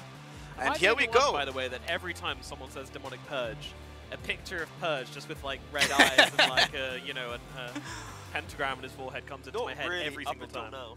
Actually, Okay, now well, that enjoy that. That's a gift from me. I'm literally thinking of Devil Jin, but it's Purge instead, Exactly that. Yeah, exactly. Just yeah. Anyway, Terrorblade coming out as well. Could be offlane. Could be offlane. Could be carry. Could be 4. Exciting. Yeah. It is Charlie. He is very, very well known for his Terrorblade gameplay. So I think in this instance it's 50-50. But just to give you an idea, when I checked a few days ago, you know what, Snare? Guess how on Dota 2 Pro Tracker, how many games do you think were being played offlane versus carry? On Terrorblade? Yeah. Percentage or actual number? Whichever you prefer. Make it harder for Nomad. I'd say 70-30%. To what? For Terrorblade, like offlane. Offlane So Terrorblade. 70% offlane. Yeah. Pretty close. 66% on the offlane, 33% on the carry. And it seems as if maybe Turkey has fallen for the bait of maybe the Terrorbladers in this role. They're still banning the Excalibur Meepo. They're banning out the Charlie Lone Druid. Still opening up for the Medusa. The hero that we've been wanting. Yeah. Terrorblade Medusa, you might argue it's too griefy. Griefy? I didn't mean to say griefy. I meant to say greedy. Oh, that's what. No. It might say Now greedy. you meant what you said. But it isn't griefy because the greed, the laning from Terrorblade is so strong Yes. that the time to fix your lane, the carry getting the farm, Medusa will probably get Manta by then. So by the time that your carry has fixed his levels in the jungle, you're looking at Medusa as Manta, and you're like, ah. And then by the time you want to go run at the Medusa, she's already got one component towards her Butterfly or her Skadi that we were talking about on the pre-show to this game. So I wouldn't be opposed to it. Maybe that's the reason why Turkey has picked up a line, prematurely. Like, we respect you might go for it, so we want the mana drain to enable it. But this is a very quick map playing combination, right? Lion with a blink, Tiny blink, Panga with the defusal. They're going to run around the map, smoke up. If they see a hero, they're going to get just blown up from these 3 heroes, and a lot of control to enable the carry and the offlane from Turkey to run free in the fights. Pablo got very jealous last game because he likes playing Rubik as well, so now it's going to be his turn. It's interesting though actually, because Turkey picked Pangolier here. Sure, it can flex to offlane and mid, and maybe they're trying to bait Sweden to pick their mid here, to try and keep that Terrorblade flex to the end of the draft. But I would like to think Pangolin can move away from that lane. As it's difficult. You either show where your Terrorblade's laning and pick a carry, or you go for the thing. But instead, they actually go for a Night Stalker. Okay. This is a Balana. low damage early lineup. Yes, Sure, the lane yes, is good for huge Terrorblade, damage problems. but there is, like, getting ran at with this lineup, it's difficult to react. This lineup from Sweden needs to be the aggressors. They need every nighttime Night Stalker to dictate the pace of the game, and it honestly comes down from the mid pick. We said this. I feel like I've said this 3 games in a row now. The mid pick from Sweden, if it doesn't bring damage to the early game, they will just be victim to just farm, wait, farm. Charlie, you ready, boss? No, Charlie, you ready, boss? Plus line with the mana drain, and oh my god, Phantom Lancer. Now, boys, we're getting deep in the bag on this one. The PL it's comes getting out. late. What do you They're think, losing Nomad? their minds over there. What are you guys doing? First, tell me, Nomad, where's this hero been at? Why has he not been played? And what does he do for this game here? So, I mean, the hero's been in a bin for a long time. People keep trying to pick him up with different iterations. You know, when we had the Disperser being popular, we did see a bit of PL being played then. People have tried to make the Aghanims work. Ultimately, Illusion heroes just don't feel incredible at the moment. You know, I think they do and they don't. I mean, it's not really the Illusions doing the damage at the moment. We're more looking at like the kind of main hero itself, which isn't really PL's jam. Right now, this is opening up for Excalibur to get maybe like an Ember Spirit or something to have the Flame guard you by Shivas. The Shivas on top of the PL. He hates the attack speed reductions. The Illusion wants to keep mana burning. Again, the reason why we don't see PL is he doesn't farm. He doesn't pressure in lane. He doesn't farm jungle that effectively. He needs like an Aghanims to farm quickly. He needs a lot of gold. Then once he starts farming, he needs a Diffusal. It's like there's so much things needed. But against Terrorblade, the 1v1 matchup is always very annoying for the Terrorblade. To find the right PL, to get the right click off, it causes him to have to think about killing everyone else, and PL runs free. I mean, this used to be the hard counter matchup, right? You saw TB, you instant pick PL. The reflection, but then they added the whole being able to dispel reflection, and that really reduced the potency. I still have concerns where it's like, Charlie knows this matchup very well. So he'll just buy like a Dragon Lance, he'll play like a Yasha, he'll make earlier moves in the game, right? He'll figure it out. He'll figure it out. You know, he'll get there in the end. Like even in the last game, he was buying Hurricane Pike Manta, he was buying the best items to deal with his opponent's lineup. And I still think if Excalibur can get like the Ember Spirit, the high pace hero, Night Stalker, you know, the silence on PL, Manta doesn't do anything. Just keep the silence on top of him. Any follow-up damage, and PL will just die a lot in the early game if his Tiger Lion I'm upset. Yeah. I need to get my predictions in quicker. You gotta just be quick. I mean, this is probably why they're going to be able to get away with one of these Spirit Soul Nomad, right? Because when you pick PL, you have to ban Earthshaker, you have to ban Leshrac. All of a sudden, your last 2 bans are expended in a way that you weren't expecting early in the draft. Opens things up for Excalibur to play pretty much whatever he wants. But it's not the easiest thing in the world, right? If I'm playing, let's say, Storm, I still have to deal with the Lion. Dank Willow can be annoying. There's a Tiny in this game. This is actually kind of a difficult decision for Excalibur to make here. Give me a Huskar to run the Pangos game, which means that there's no time to protect PL, so you just obliterate the lane. Or give me an Ember just for the game plan. Like, you know, you get Gleipnir, Shivas, BKB, super chill, super stable. You can play at any time. I would like Queen of... Oh my goodness! And Necrophos.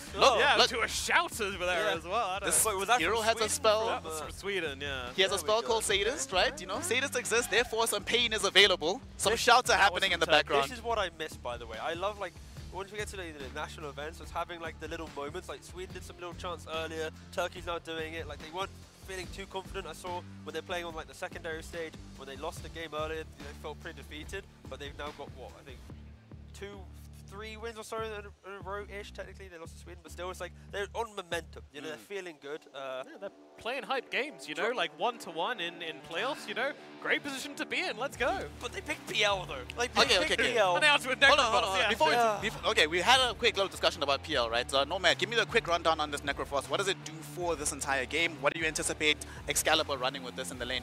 It gives them everything they need except damage. Like, you don't have that big burst damage. What you do have is slower building AoE damage, like tankiness, right? Yes, yeah, like the frontline Shivas, which we wanted to see. You can buy Radiance as well. You can get Radiance, which is really good versus PL. Yeah, exactly. Like there's so many items you can buy, which is going to make you feel really, really nice on this Necrophos.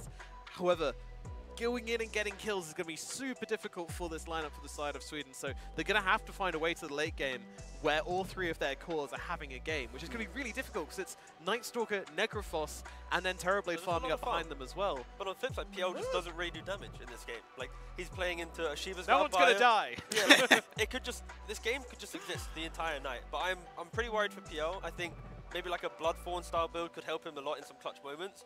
TBs right now sometimes buy Radiance, Necrophoses can buy Radiance, like all the big items are good. Getting comfy, it's going to be a while. Yeah, but we don't see PL for a reason. We're now seeing Necrophos. It's a pretty good Necrophos game. If Turkey win this, then there is something about PL that we're maybe all not understanding at the moment, and we're going to be showing what it is, but I think Sweden does have the better looking draft. I just don't know if PL has the damage.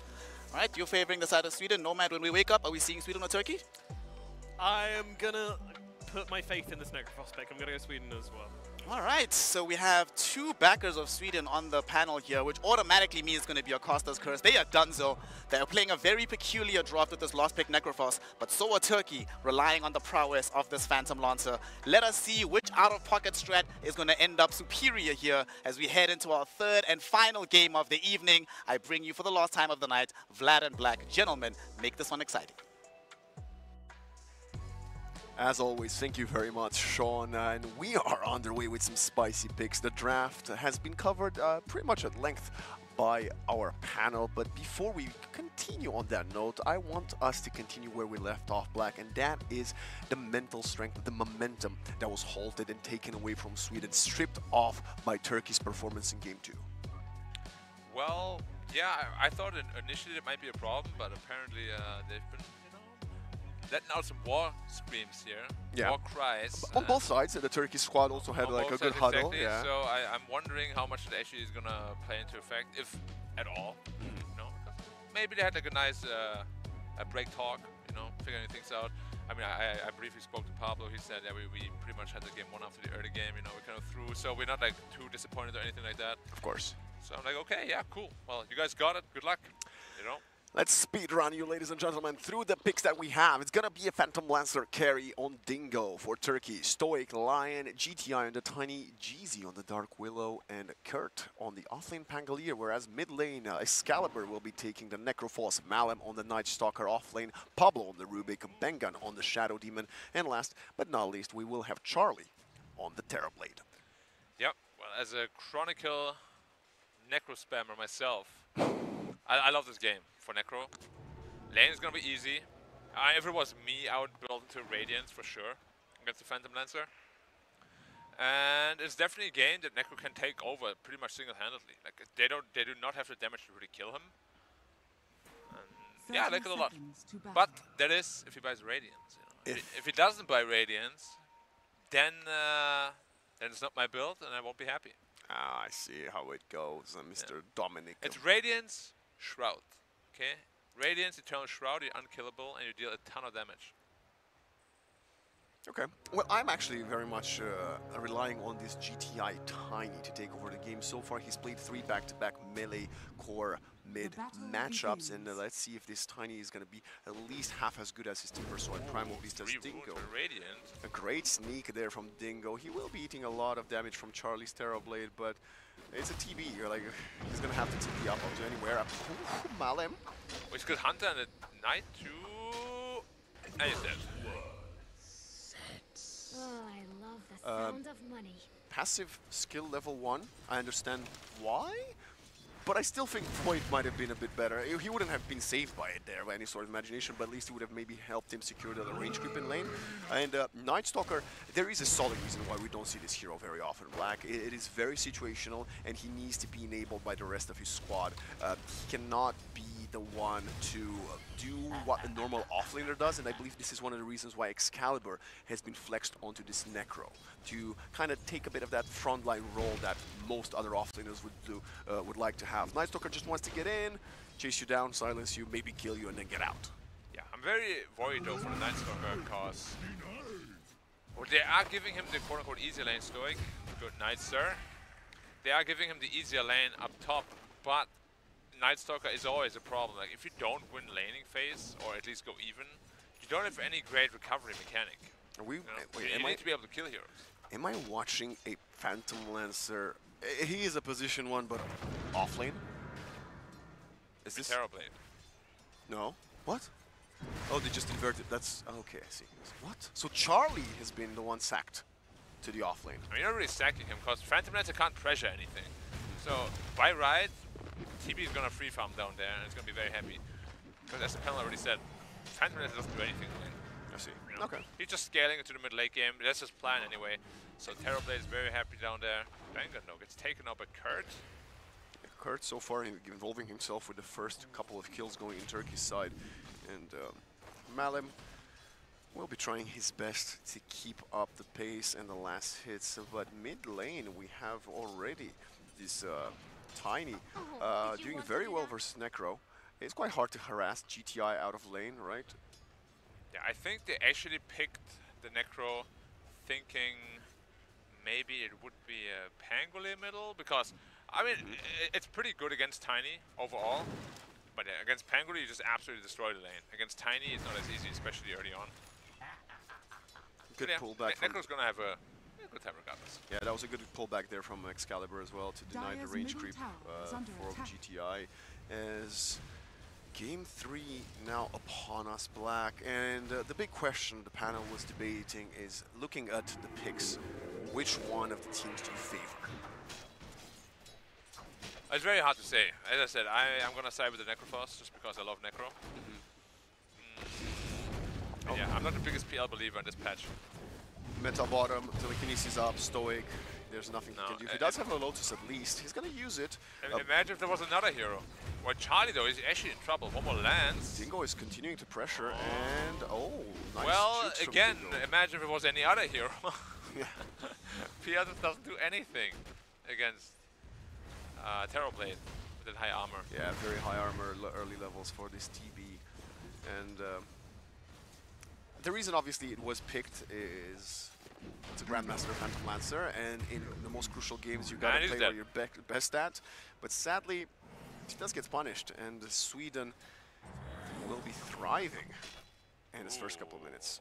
Wow. Wow, wowsies. Nah, I'm just kidding. It's not that dramatic. So far, both offlaners, well, Charlie's not an offlaner, but he's playing in the offlane, are having a very good time. Kurt on the Pangolier and Charlie on the TB. Game is going pretty much according to plan so far, I think, although TB probably would like a little bit more CS, but he's still ahead of the Phantom Lancer, so that's all you really need. And this game, basically, Tiny and Pangolier will have to do so much heavy lifting. Phantom Lancer, whenever you pick him, he just exists for the longest time. And until Diffuser Blade, well, we'll see his item build-up. Sometimes we see Diffuser Blade relatively early, sometimes we see Axe first, just to farm faster. And depending on his item choice, he might just be a non-factor for the longest time. Which then he hopefully will pay back to his team eventually. But that's the reason why he's not being picked a lot. It's kind of like anti-mage. Dead hero for a reason. Well, GZ came bottom. I know they're 3 here, and they still... Well, now it's a 3v3. It's a tri-lane. Yeah. Back to good old, what, 2015? Yeah, 16, 15. Not bad, right? Last time we actually had the constant tri-lanes in the meta. That was really fun. I liked it a lot. You have like 2 1v1 lanes and then a triple lane. Yeah. Maybe I wasn't that big of a fan of a aggressive tri-lane on the off-lane. I was more of a 3-1-1-1-1-3. But Stoic gets disrupted and right-clicked down by Charlie, who is now dominating early on. GZ really wants to find Pablo, and that's going to be successful, but he will most likely fall. There is no Shadow Realm available. A lot of poison stacks on top of him, and 2-for-1 favoring Sweden. I don't want to be again the guy, but I will be. Imagine if it was not a Phantom Lancer, but a hero that actually does anything. I'm surprised we haven't seen any Medusas or Gyrocopters today at all. Yeah, like if there was a Medusa instead of like PL or something. But they picked the PL in answer to the Terrorblade, of course. Well, next should probably be a rotation either with the Necrophos to a lane or towards the Necrophos so you can get the Reaper kill. Radiance is already queued up as well. Good, good. All according to Keikaku. Arcane Run taken by Stoic. Both mid laners would have loved to have that one. GTI to refill the bottle, and Excalibur to potentially become more active around the map. As Still, it's Kurt leading the last hits alongside GTI. 13, 4, 36. Okay, never mind. Excalibur just got like a big stack there, I believe. Yeah, this early Radiance, well, we don't know what's going to happen. Obviously, it's going to take a while until you get to the Radiance, but this potentially early Radiance can be an absolute game breaker. Usually when you get Radiance, you have like this weak timing of like 5-ish minutes before you get your Shroud. But if within that time you can find a kill or two and get to the Shroud no problem, that's when you really start snowballing the game and become this like unkillable hero that nobody can deal with. GTI going again for the same build we've seen him run previously. It's the Raindrops Bottle 1 into Soul Ring. He's been doing that, I think, every single game. Definitely on the Timber, so I'm not quite sure if he did that on the Primal. He really prioritizes his early mana and HP regen. Yeah, not really looking for like a blink, like a rush or anything that we see a lot of people do. Because obviously it has its own risks. You can't really find kills early on. But yeah, it looks like it's a pretty passive early game, which I think actually favors Sweden. Again, you want to get to that radius as soon as possible and as quiet as possible. Then you want to ramp up the speed. When is the first time where this Night Stalker will go for a rotate? Are we waiting for minute 10? He might not rotate at all. Maybe he wants heroes to rotate to him instead, or maybe he'll match the Pangoliers rotations. There's lots of different ways to play the game. Because as I said, they're very happy right now just leaving the game state as it is. Oh my goodness, this Terrorblade has 18 denies. Yes, he's a bit behind PL in last hits, but all of denies can get 20 denies now. He is going for a deny world record at this rate. Dire's bottom tower is under attack. Pull from Stoic, only level 4, but so is Pablo. He's gonna most likely use the Fate Bolt to secure some of these creeps. Nope, never mind. Abort mission. I think it was like, I got it. Classic carry contribution. Going for the Spirit Vessel right away to nullify a lot of that health regen that the Necro will be obviously having. Goes for the Rolling, okay. Cheesy's there, instant pop of the darkness, and Lions here as well, but Bangon with the protection. Pablo does get rolled over.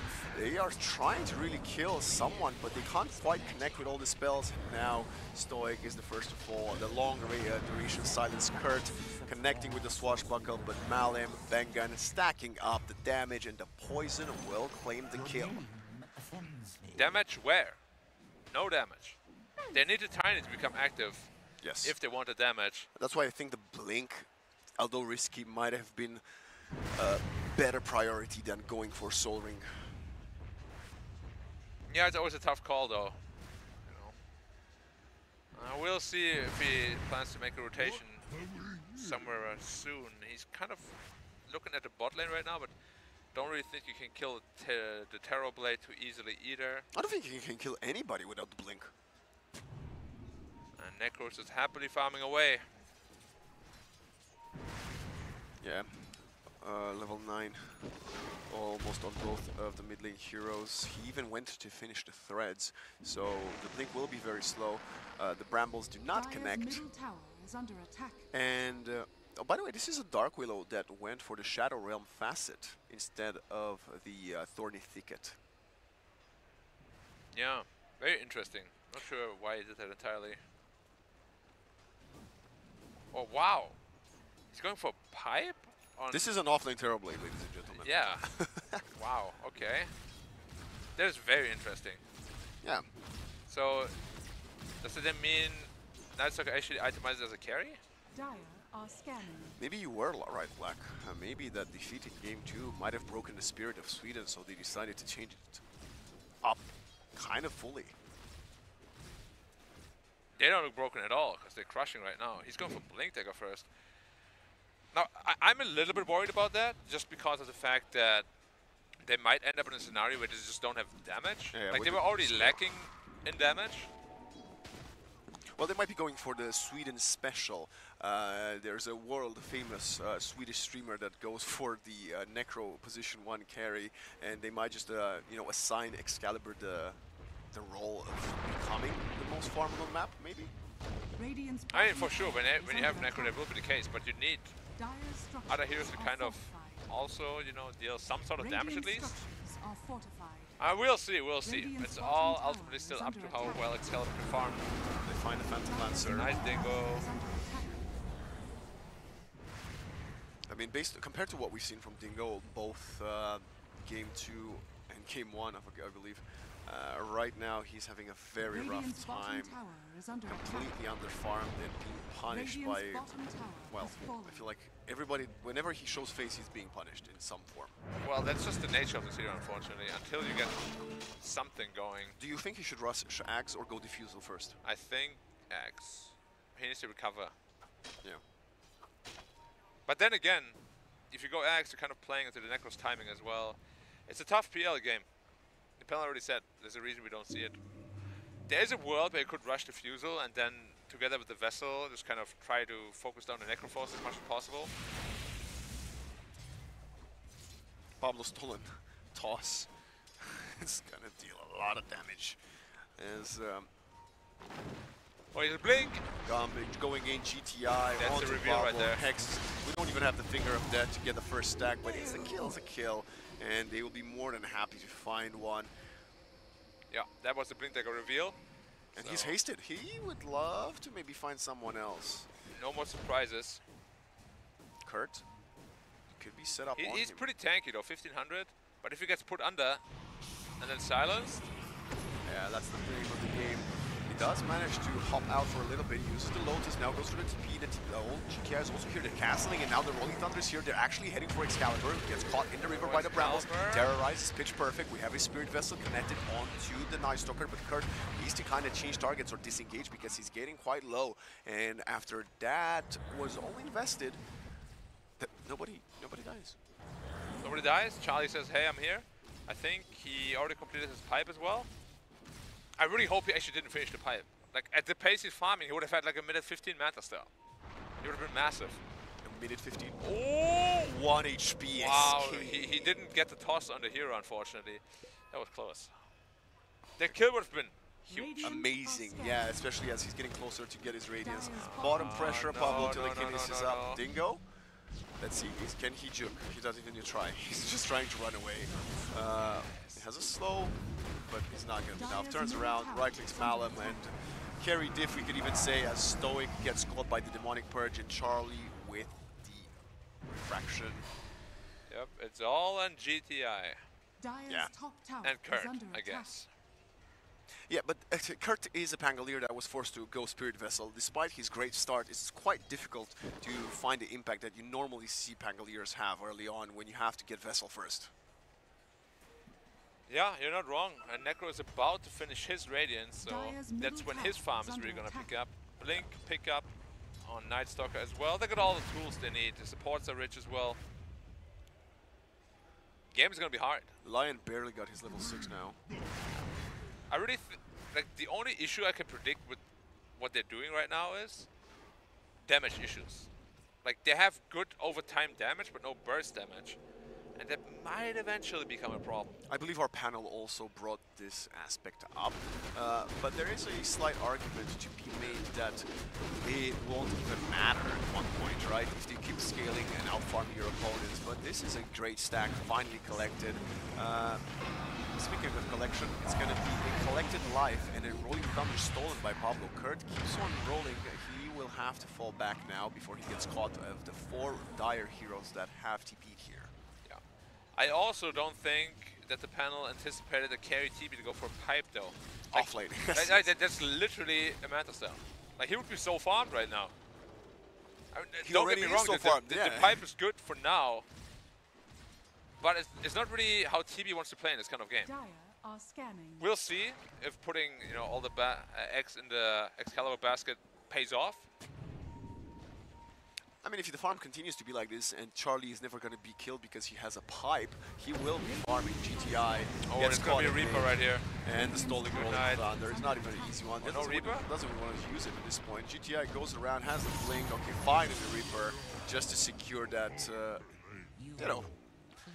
he was a bit pesky there. Now they're going on Charlie top. Got a pipe though. What? is he gonna do here? Nothing, because Malib is here, they're jumping in, they're turning around. Kurt is gonna try to TP out Bengan. Is he gonna range in time? It's gonna be Pablo first. They're getting them one by one. Turkey is faltering in this game 3 as the draft from Sweden is very, very overwhelming. Yeah, very overwhelming. And the way they play right now, the pipe actually makes perfect sense. Completely overrunning them. Phantom Lancer is trying to find anything. I think he's close to finishing his axe at least. But yeah, they're really far behind at this point. There's the Eternal Shroud soon. Must have watched my stream a lot.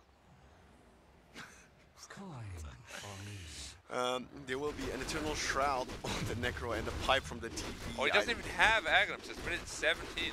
Yo, he's got 6k net worth. Of course he doesn't have Axe. That feels terrible. It is. Well, at least he has an Iron Talon, I guess. That's good. Yeah, always the ever so positive Black Dota, ladies and gents. The GTI is smoking in the jungle. Let's see if he can find someone that's not an illusion, because that would be completely disastrous. Oh, you don't want him either. Yeah, you don't want him either. The pipe is too strong. They can't kill Necro. They can't really kill Night Stalker. They can only kill supports. Are they finding a support? I think Shadow Demon is the only target that you can maybe kill. Yeah, and Rubik maybe. Yeah, but even Rubik is a challenge because he has this magic resistance in it. And he has the Shadow Demon with him to protect him. It's scary days. Well, Axe, buy the Axe. There we go. Staff of Wizardry finally purchased. Level 11 on this Phantom Lancer, and one of my best friends is a big Phantom Lancer fan. If Turkey's game trajectory continues to be this one, I'll be like, I told you don't play this hero. Don't say that. He'll be sad enough as is. Smoke up. They got Reaper again, and Demonic Purge. Amplify spell damage coming in from the Shadow Demon will make Rubik and Necro even more dangerous than they have been so far. GTI, he needs to blink out, he gets caught, we need a TP, we need someone to help your Tiny, he's the only saving grace, and we have one stun from Stoic, he does get Reaper sided and killed. Stoic gets caught by the disruption, and that's 2 for none, again. Well, the good news for Turkey is PL is a hero that can carry 1v5. If given the chance. In this meta? I don't think so. Yeah, I can trust. Oh, I got caught, but what? No follow-up. Radiant structures are fortified. Charlie happily farming away. Radiant's middle tower is under attack. GTI, the one core that fell to Swedish rotations the last couple of times is tragic, because it still is the top network hero on the Radiant side. He's the one that you would like to be, you know, enabling the rest of the squad, not just taking the brunt of these rotations. Yeah. Yeah, it's tough. It's tough to be Radiant right now, especially because everybody knows it's an elimination game. But that's also what surprises me a bit. Like, you know it's an elimination game, and then you go for risks like PL. It's very... I kind of feel like it's like a level 1, game 1 kind of hero pick, you know? GTI? Yeah. No Reaper at least. Yeah, but the spells aren't really connecting. And Excalibur is here, so is Charlie, they're slowing him down. The PL is here, we see a couple of bounces, and now that's a perfect Earth Spike connecting onto multiple, but the Glimmer came, and the Sunder coming in. Charlie's back to full HP, Excalibur gets the kill onto Dark Willow, and they are not even tickling this Swedish lineup. Malin goes deeper, and it's gonna be the Reaper off cooldown, taking out and slicing Dingo. Stoic is gonna get chased, is gonna get Force Staff, Earth Spike, killed. And Charlie's on a wicked 6 spree. The Swedish team is alive. Middle tower has fallen. 11k lead. Warcry's coming out as usual. And the game looks... no, Kurt. Oh, almost irrecoverable at this point. Yeah, he gets caught, he gets stunned. He's gonna try to walk out, but Darkness gets invested. The TP was already used. Charlie comes in with the assist, and Kurt falls again. 20-4, minute 21. They might even go for a Stolen Wisdom, but no, Dark Willow will at least secure that one for him. Man. I mean, obviously it has to feel amazing for Sweden right now, but Yeah, you're gonna be feeling for Turkey as well. It's a tough game 3 so far. Yeah, definitely. And I don't really see any ways to really recover from this point onwards. It's tough. Also, the shard was purchased by Charlie, not something we often see on a position 1 Terrorblade so early in the game, but he wants to continue accelerating around the map, as we now have Jeezy and Stoic yet to find any impactful damage with the Bedlam Finger of Death combination, but Sweden's heading their way, and Tiny of GTI does not want to take any part of that. He's actually staying around mid. They do spot the Shadow Demon, who is alone. Maybe that is the kill they want to get. Meanwhile, there's a double Earth Spike coming up from Pablo. Rolling Thunder gets pump fake. Stoic really panic, throwing an Earth Spike to the ground and then falling back. Yeah, probably reflects the state of mind real well of the Turkish team right now. Yeah. Honestly, all they can do at this point is stall, try to push out side lanes, somehow get to late game, where usually damage issues don't exist. But how do they do that? That's up to them to find out. It's too much for me to answer, I'm sorry. It's an amplified damage rune on this Necrophos, and the rest of his team is coming towards him. I believe Sweden at this point might even find themselves in a possibility of going for the Roche kill. Tormentor will get claimed, so we are gonna have the extra brambles by the crown. Yeah, I think TB shard is like one of the best examples of a shard that just constantly keeps getting buffed to the point where it's bonkers. Tier 2 tower will fall, no more 45s. He now has the full Manta style as well. What's the next item for the Phantom Lancer? It has to be the Diffusal, right? If he still thinks it's worth it, yeah. I feel like he needs Diffusal, BKB, Nullifier, Skadi. Well, Sweden thinks they can end the game right now, which they might not be wrong, to be honest. I just force them back. Okay, I like it. No need to go too crazy. 24 minutes already hitting the tier 3 tower. Stolen toss yet again, as GTI is again the only hero on the Turkish side to hit over 10,000 net worth. BKB available from Malem, and all the items are coming alone very nicely for Sweden. Smoke up. Yeah, they're just looking for the PL. They don't necessarily have to kill him. Nice Shadow Realm from GZ. Did not want to commit to the TP just yet. He's going to use the Bramble to slow them down, but the toss over the Brambles. Telekinesis back in, and GZ will get claimed. Nice Earth Spike to buy some time. Lots of Brambles on the ground, especially with the one stolen from Pablo. But the tier 2 seems to be the one that Sweden is going to be heading for right now. Yeah, should be a pretty easy tower if they want to commit for it. Doesn't look like they do right now. That should help. Right, go back to farm. Okay, very, very patient from Sweden. I understand it is a game 3, but the lead they have is unquestionable. Yeah, they're hugely ahead. And it's probably just a matter of time until they go for that Roshan. TB is now going back to the more traditional route as well. Yeah, it's up to Sweden to make some pretty big mistakes in order for Turkey to get back into the game. Dire are scanning. It doesn't really look like well, they're really gonna commit any mistakes anytime soon. Well, this is Stoic. He breaks the illusion, he gets instant metamorphosis. Pablo is there, steals the Earth Spike, and it's gonna get denied by the neutrals. As the darkness continues, they want to find the Phantom Lancer. They are telekinesis the illusion up here. Dingo is there, Rolling Thunder comes in, but the BKB from the Night Stalker is up to play. Rolling Thunder coming in to all the players, and GTI is isolated between 4, and Reaper of Scythe takes them out, and now Kurt loses his swashbuckle, and I think they're about to lose the first set of racks. Yeah, well, they still have a cliff to possibly defend, maybe some Phantom Lancer lances, but again, they just have so much sustain on the Dire side.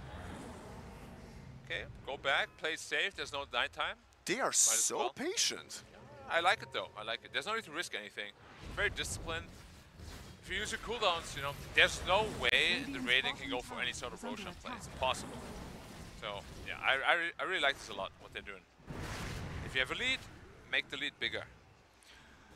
Well, We were bamboozled. We really thought they're going to put up and step on the gas pedal, but they're slowing down again, going back to get more of their items. And what's next for Excalibur? Is this a Lotus? Is this an AC? I'm not even sure right now. Shiva's guard, maybe? It must be Shiva. Lotus is great, Shiva's is great. That's the good thing about Necro at this point in the game. He has so many great options. Even Kaya, Sanj Kaya if you want it to be. I think that's the next item he's looking for, a quick buy, but right now he had the armor plate, right? And there's another Aghanims on the Rubik. We've seen this item be so impactful, I believe, on the Turkish side earlier in the series. So now it's good to see Pablo getting his hands on it. Not as many spells to steal, but the ones he has been stealing have been incredible, especially that Rolling Thunder many times up until now. Yeah, Rolling Thunder is going to be amazing. Earth Spike, Hex, there's so many spells to steal. Even these Stone Spirit Lands, like you wouldn't expect it, but it's a lot of damage. And of course, bouncing in through all the targets, and because the Arcane Supremacy, it goes even further through all of them. GTI did commit fully for the Kanda. Yeah, he's just trying to go for as much burst damage as possible. Now, I am going to say I think Turkey is doing a good job at just trying to push out side lanes, so Sweden can't just outright end the game. But all they're doing, as of now, is delaying the game. They're not really stopping the bleeding, because the advantage is still steadily going to Sweden's favor. And eventually they will go for the Roshan, and then the high ground push is imminent. Are you ready for that? And the more you do farm, you can hope to contend with them, but when the Terrorblade is going to come and knocking at your door with a Butterfly, I'm not quite sure you've got the capabilities to deal with it, as GTI clears the wave, blinks out, and TPs back to safety. Again, doing what you said, cutting the wave, making space for themselves, want to get the Wisdom Rune, but GZ and Kurt are going to break the smoke, and Darkness in, Swashbuckle out, but the silence is pretty much permanent. Telekinesis back up and down. Godlike spree for Charlie's Terrorblade. And what even is his score at this point? Good question. Probably, I don't think he died at all this game, right? I don't think he has so either. Probably 9-0. Wow. On an off lane, well, safe lane, off lane, Terrorblade. A rushing pipe first is... That's the thing in Dota. Like, oftentimes you find a build that's super broken, or for example on the off lane. Yes. But then you realize, oh wow, this is actually really broken on a carry too. Because by right, it pretty much makes the hero immortal. Yes. You know, and if you're immortal as a carry, obviously you just farm really aggressively, which makes you farm faster, which in turn, you know, doesn't matter if you spend the money on the pipe. Because to begin with, you can even help your team out a ton with it. Like a lot of the early game success, I think, actually comes from that pipe. Just the Radiant not having enough damage to go through that barrier. And of course, every time Tiny saw him, he's like, ah, well, you got a pipe, I don't want to deal with you. I can't deal with you. And normally Tiny loves farming a Terrorblade in the first 20 minutes of the game, so that was definitely not the case.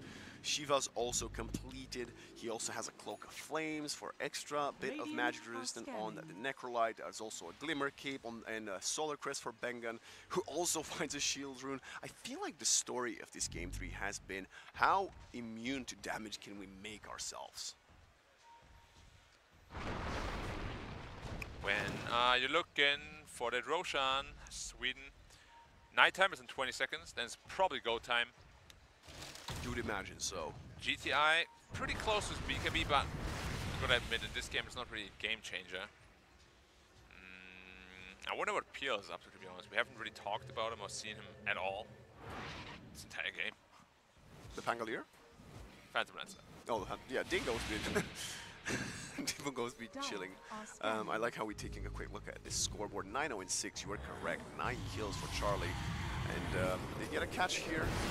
It's gonna be this Dark Willow. Jeez. I think it could have probably TP'd away. I assume the TP was in cooldown. That's what the play we often see, Shadow Realm TPing out. Oh, Rolling Thunder. They would love to... Pablo? No, it's just out of there, okay. Oh, they were actually looking for him. The Earth Spike was very close. Sadly, not gonna find it, and they all have to TP out of there. At least they pushed the top lane. That's right, pushed. Now Necros is gonna shove it in all the way again. Oh, Roshan is top right now. You know what? I think Tigov on the panel might have been right. This game could be going on forever. I know it's only minute 13, but I'm just saying, Sweden has such a big lead. I'm surprised they haven't gone for Roshan yet. Yeah, they're playing a very calculated, slow game. now it's go time for Roshan, though. They all are moving towards there. Okay. There is no Rolling Thunder either to use it, to contest it. So it could be the right opening as Turkey's forced back to push the waves. And like you mentioned, we're not quite sure what Dingo's items are right now. I hope he's found at least 1 or 2 more since we last saw the Aghanim Scepter. Radiant Even there's not nearly enough, unfortunately, for him. He needs like to be fully slotted. He needs a Bloodthorn too at some point to counteract the evasion. The problem with PL is just, in his current meta, that he needs too many items. Like you need that to counter this, and you need this to be survivable, and that and that. So he's going for an Octarine Core approach actually, which is pretty old school when you think you literally can't fight. So it makes sense in this game. And once he has the Octarine Core, it is going to be very potent. But ultimately it's just all spam damage. You know, they have no way to really kill any heroes. Whoa, whoa, whoa. That was a lot of damage. Aetherlin's Phantom Lancer is not something I thought I would be casting in the semi-final of the World Esports Championships, but there's a first for everything. Yeah. Well, Octarine Core was very, very common. And Dark Willow is, well, she is out to heaven. Actually, we'll be waiting for her respawn in the fountain. Malum found Dingo there. Dingo is also level 18, and that is when PL kind of starts feeling at his strongest. Not with this build per se, but you know, there's always an upside you have to be considering. Radiant's middle tower is under attack. Now they got Aegis, and there isn't really much more for them to do, to be honest, other than push out the lanes. Necro already shoved in the bot lane. Rubik is pushing in mid. Radiant's Top tower will be gone. That is the last tier 2 remaining, and it's probably just go time for the base. I don't really see a world right now where, as long as they just let Charlie be in the front lines, I don't think they can lose the fight. The only way they can lose the fight is if they overcommit heavily into maybe like the tier 4 towers or something. Yeah. But yeah, Sweden right now looks really disciplined. 25-4, 25,000 gold lead, another 3 minutes on for the Aegis. We're about to get a nullifier in a few moments for Malum's Night Stalker as well. That's a lot of damage. Yeah. Kanda's pretty good on Tiny. And Tiny is a pretty strong hero overall. The only problem is he hasn't found the impact kills that he would love to. And now, finally, Shadow Realm TP out will work out for Jeezy. Do you think his name's Jeezy or J-Easy? Too easy, I don't know. You should ask him when we meet him next time. Radiant's bottom tower this game is under attack. kind of feels like a matchmaking game. Like nobody really wants to make a move. Everybody's just farming, you know? I feel you could definitely tighten the screw a little bit if you're Sweden here. Like, yeah, you're out farming them massively, but you really don't want to fall into like a scenario where suddenly this PL does have Octarine Core and really starts becoming really annoying. Here they go. Tier 4 or Tier 3 gone. Are they going to look for more? I'll be fully transparent. I don't think PL with Octarine will be that much of a factor anyway. They're going to have to give the racks up. You can't find it to fight into this Aegis, English, into this Aegis of immortality that's up for another 2 minutes on Charlie. Yeah. Again, making it look really easy. Darkness pops. The fortifies are gone, and so will the midi ranks be in just a few seconds. A lot of brambles on the ground, slowing the retreat of Charlie, and at least this Phantom Lancer illusion is kind of burning the mana of the Terrorblade. Yeah, but they didn't really, use too much, expend too much. They're just gonna wait for the next meta if they want to. Granted though, they will be without the Aegis. So maybe it's a little bit riskier, but again, there's just no damage from the Radiant side yet at all. There's nothing to worry about. So many defensive items too on the Dire. I really actually don't know how to kill anything. There's a Shadow Demon always waiting for the save. There's Rubik with Lift and 4 staffs. Like, I don't often say impossible, but right now, killing a hero, maybe it's not 100% impossible, but like, pretty nearly there. If I was Dota plus AI right now, I would give win rate probability to Turkey 0. That probably sounds about right. I don't think this is a one. Maybe like an overcommit toss into fountain, like you mentioned earlier. Maybe, but even then, I don't think you like. Okay, you kill one, and then. Well, PL is very close to this person. Well, not actually very close. He's just queuing it up. Still quite a while back, or a while away from it. I predict he's not going to complete Disperser this game. Probably not. Although, at the pace Sweden is approaching this game, they might. He might, yeah. You know. But is Disperser the item that you think he needs here? I mean, I know you mentioned the Bloodthorn, and I tend to agree. I thought he might be considering the Bloodthorn. It's very hard. He needs so many items. He needs like a heart. Disperser is good. GZ is kind of a bait here. If Pablo can get turned around, no, never mind. He's alone. GZ's going to fall. He is so dead. Or is he? Good Maybe separation. not. Oh. He's out. He's out. All right, making some space. Well, but for what? Turkey is invading the dire triangles. Or they might find a Night Stalker. They're kind of walking towards it. Yeah, Night Stalker they're is. not fighting this. Or maybe Terrorblade. Okay, that would be a massive kill. Or they're going out just before they find him. That would have been such a massive pickoff. They went out for a walk. Come on, Black. It's evening time. Sometimes after you have dinner, you gotta go out, take a walk, and then go back to base or home in real life, right? Yeah. You gotta get your 10,000 steps in. Walk that dinner off. Well, it is gonna be at least another 2 quiet minutes. No, never mind, Sweden is smoking up. I was about to say, if they haven't done anything with the reminder ages, they're not gonna do something now, but I am proven wrong as they are maybe trying to find an opening. Pablo blinks forward, steals the Spirit Lance, and that's gonna be Malum just behind him, but a bit late on the finger as the Dingo manages to jump out.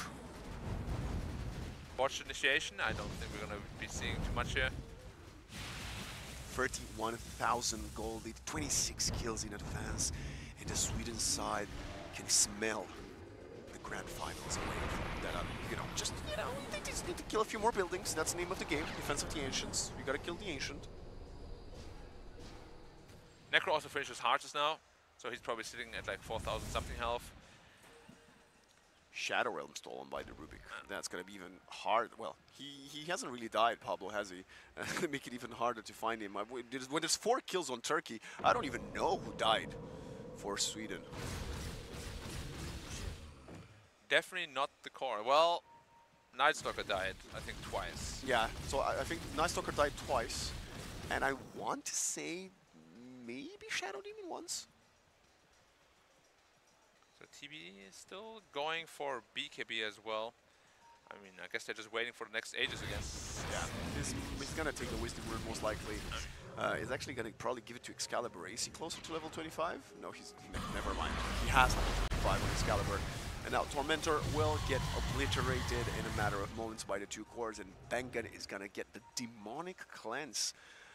I would say normally it's a very crucial shard, but considering the lead that Sweden has, I don't think it adds that much more to that kit. Yeah, well, I guess it helps against PL a little bit. It's not the most amazing shot this game for sure.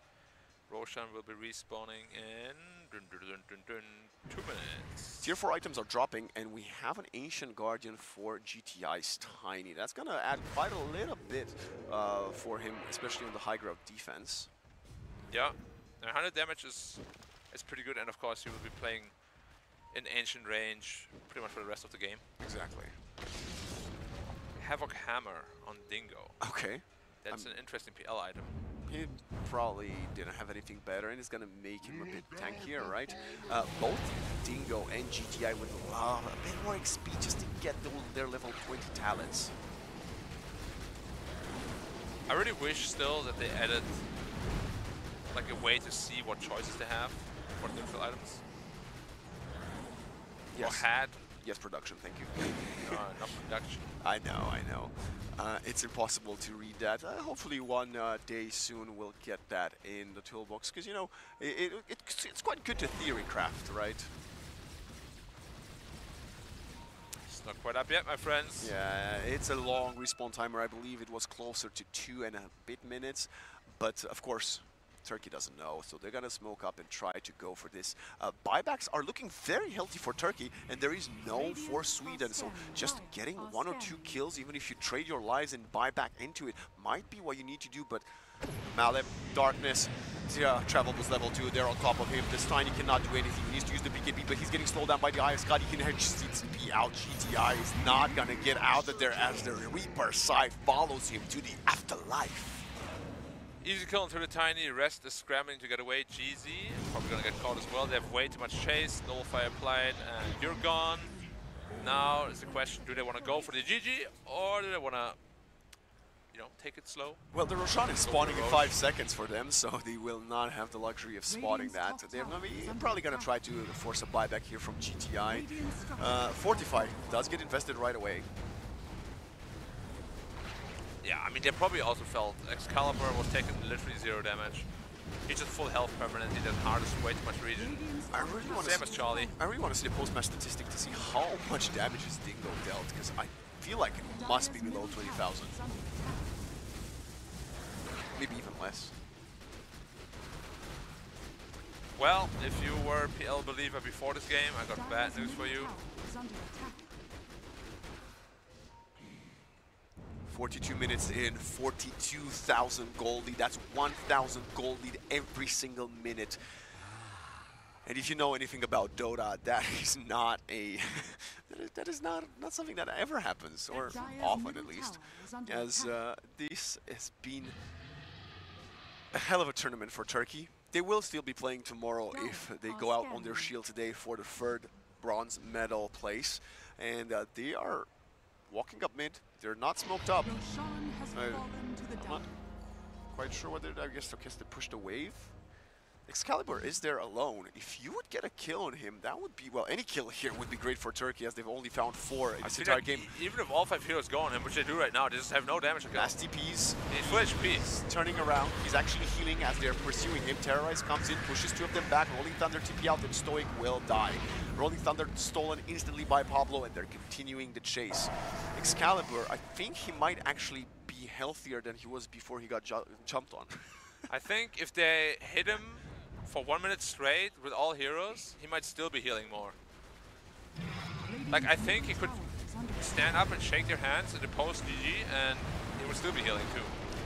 Well, final set of racks is getting pursued. Jumping from Malip onto Dingo, Spike, Reaper of Scyther. The Phantom Lancer's gone. No buyback. 4 versus 5. The pursuit continues. Sweden right now breaking 50,000 gold lead at minute 44. They are taking every single racks out. Demonic Purge onto GTI, and he gets obliterated. Does have a buyback.